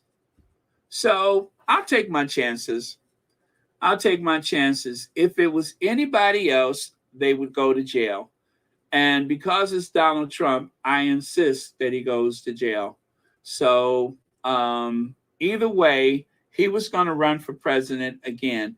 And let us not forget, Trump also has other cases against him that is going to keep him in jail for years. So he would be lucky. Oh, thank you so much for that, Cheryl. He would be lucky if he got a chance to get in the White House again, because that would probably stop legal proceedings against him. Probably. However, it's not as many people that are supportive of him as they would lead people to believe. They just shout the loudest. So I won this election. Yeah, you did. But you're still going to jail. And here is the perp walk, you guys. This is not a recreation. This is actual the Donald Trump being perp walked from one room of the jailhouse to the other. This is a perp walk. This is Donald Trump's arrest. There are no mugshots, but he did not smile. He did not try to gesture for support or anything like that. He had that very solemn look on his face when they took him to jail. So there you go. This is hopefully the end of the road for him, or the beginning of the ending for Donald Trump. Criminal defendant Donald J. Trump. He has finally been charged with a felony. I say it's a good place to start. He has been charged with a felony. But just the other day, Donald Trump was sending a dog whistle by he tweeted this on his social media platform. Just 10% of Manhattan residents voted for anti-Trump DA in 2021 election. Anti-Trump Manhattan DA Alvin Bragg won the votes of only 10% of Manhattan residents in New York City in 2021 election cycle. I don't know how true that is, but I do know this. You have a wealthy former president, a rich white man, standing with a bat, speaking about or tweeting about a African American district attorney.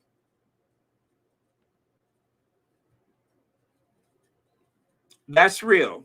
That really happened. So, what are we supposed to assume Donald Trump is trying to say here? What are we supposed to assume? Is he telling his people to go after him? I wonder.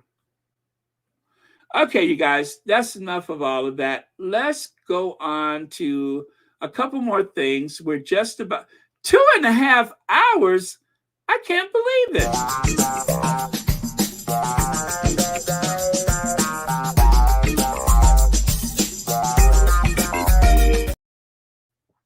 Okay, our members who are down in Florida went to Disney today and met Cinderella, Belle, Elsa, and a host of other princesses. It was nice, but they report that none of them were as gorgeous, talented, and benevolent as our American princess, Meghan Markle. Do go on. Meghan Markle. Well, this is the Indiana Pie Club. They're on Twitter. And the Indiana Pie Club is all about American pizza. Now, one of the reasons why they chose the Duchess of Sussex is because of this. How Meghan Markle found the holy grail of pizza in New York City.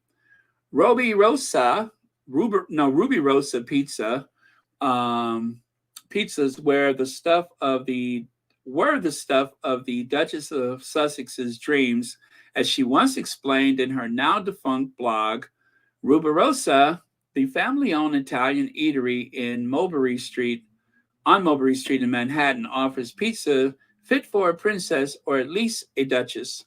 Meghan Markle, the former actress and star of Suits and current Duchess of Sussex, once raved about Ruberosa in her now defunct blog, Fatigue. And the review was resurfaced recently thanks to a fan who has archived the post. Markle wrote that she was filming the pilot for Suits when she discovered Ruberosa. There rests my holy grail of pizza, she concluded. Yes, there rests my holy grail of pizza. Marco, who is a friend, Marco said a friend recommended Ruberosa to her during the same week for the first open. It first opened in 2009. I sat at the bar and had a slice of their Lavaca pie. Okay, I had two.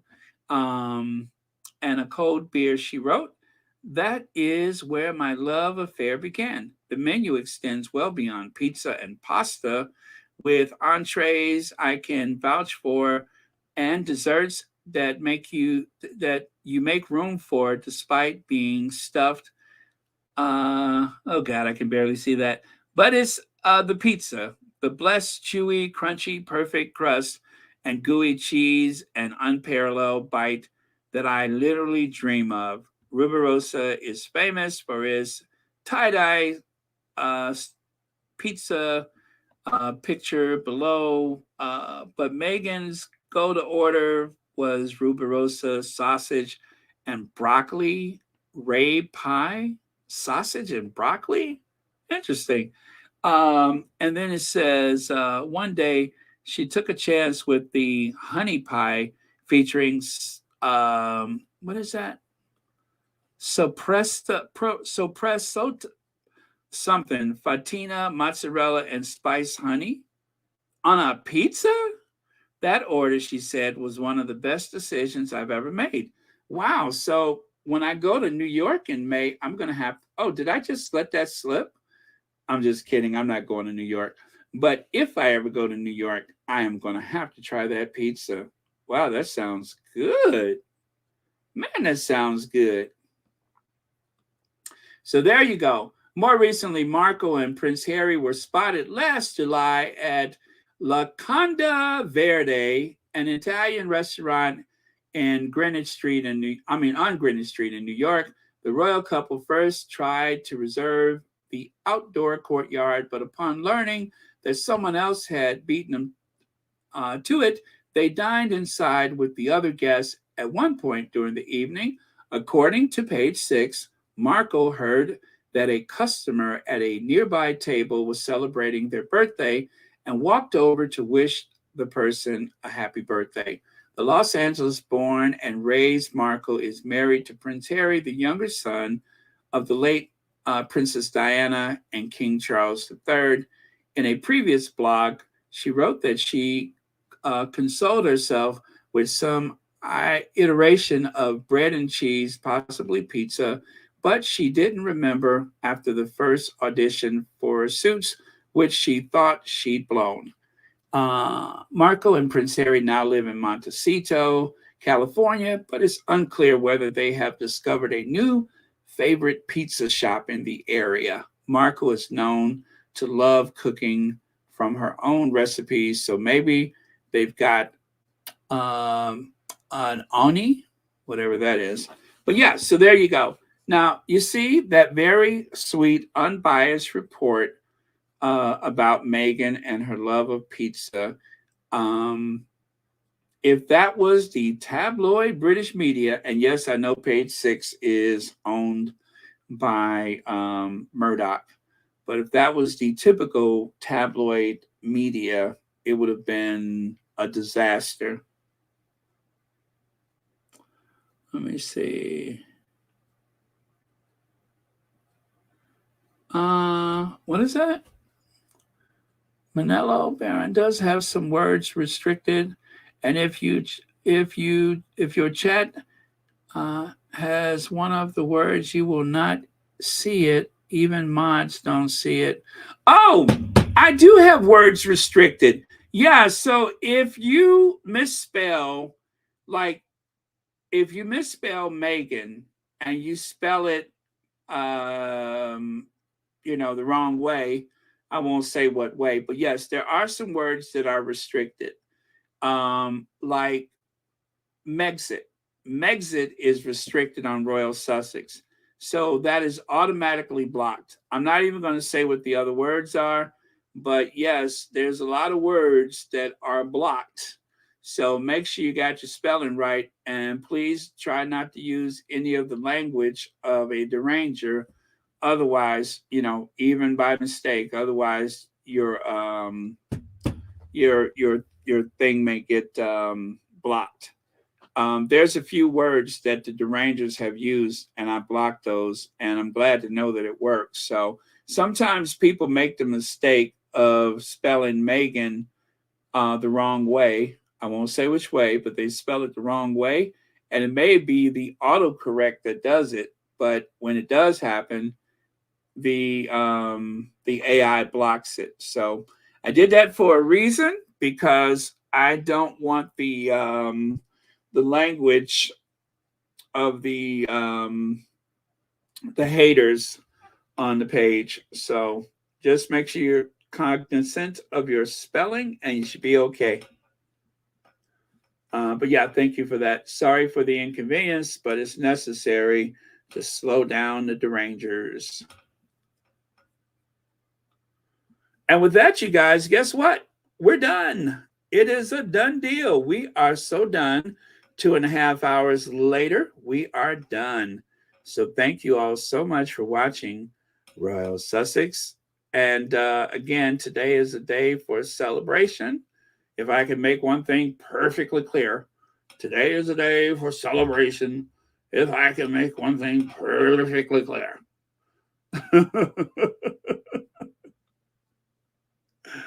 Oh, man. But yeah, just make sure that you're spelling things right. But there's just a few words that are blocked, just a few. And if you're misspelling Meghan's name, even with the autocorrect, it's not going to get through. Made sure of that. Necessary. Oh, well, it's over with. Anyway, thank you so much to our queens in California and Queen in Heaven. Yeah, what a good day. What a good day. All right, so we're good. All right, so thank you very much, you guys. I will be looking for a last word of the day. Also, thank you, moderators, for keeping this a safe space. And especially, I know some of the moderators have gone that extra step to ensure that there is a good understanding with everyone in the Royal Sussex. I know sometimes some of these things can be inconvenienced, but it is not without explanation, I can assure you. So let me see here.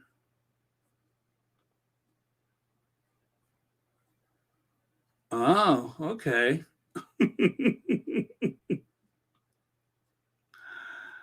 All right. So yes, that's it, you guys. Anything else? Any last words, comments, thoughts, ideas, concerns?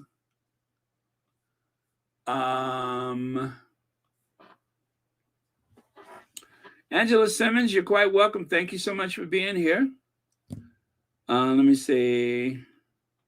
Manello says, Baron, I was responded to Squatty shout out. And the same person using another, what is that phone? And no, my spelling ain't wrong. Oh, I'm sorry. I don't know what word was blocked. Please tell me. And it may not be me. It may be something else that's blocking it. But I don't know what could have possibly, if you're not using any of the wrong words, I don't know what else would have been blocked. Now, is it blocked here? Or is it blocked in the comments? Is it blocked in the live chats or on the other comments? So I can't be sure, but I'm not sure. But anyway, I do apologize for the inconvenience, but there is certain words that are blocked, and perhaps that's not the reason. Maybe there's another reason why that happened.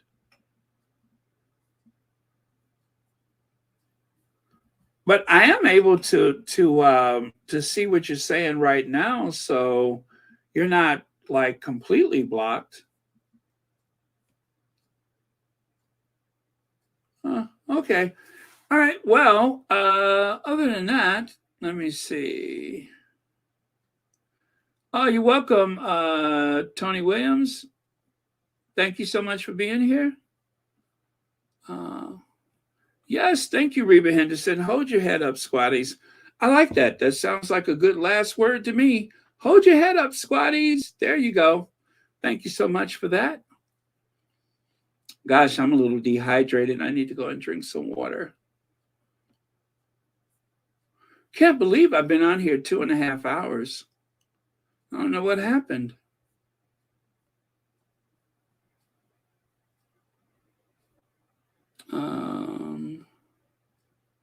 Good night, Manello. Again, I'm sorry for the inconvenience. Let me see. Karuna Almighty is looking over Harry and Meghan, Archie, Lily.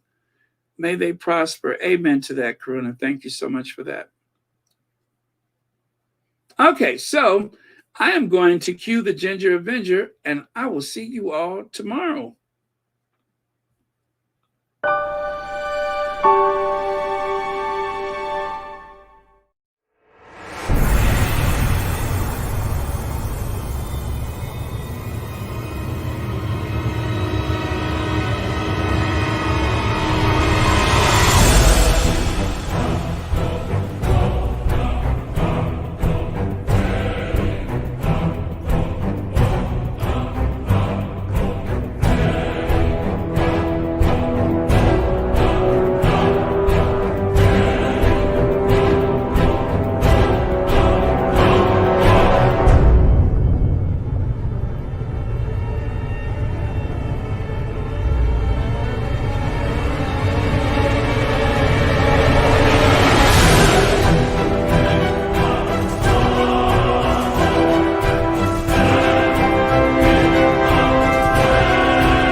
Oh, thank you, Olivia Harris. I'm glad you enjoyed today. Thank you so much. I had a good time.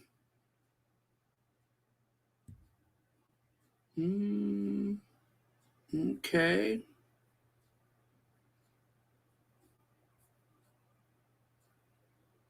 Thank you, Black Queen.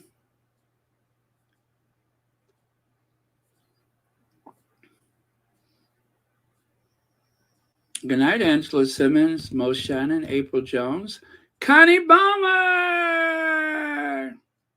Ingrid Shores. Thank you. Good night. Good night, Lydia. Good night, Sean, if you're still listening.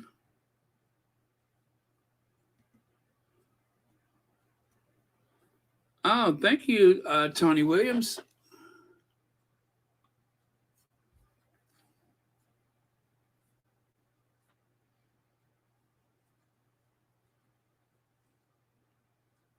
Okay, I'm out. See you guys.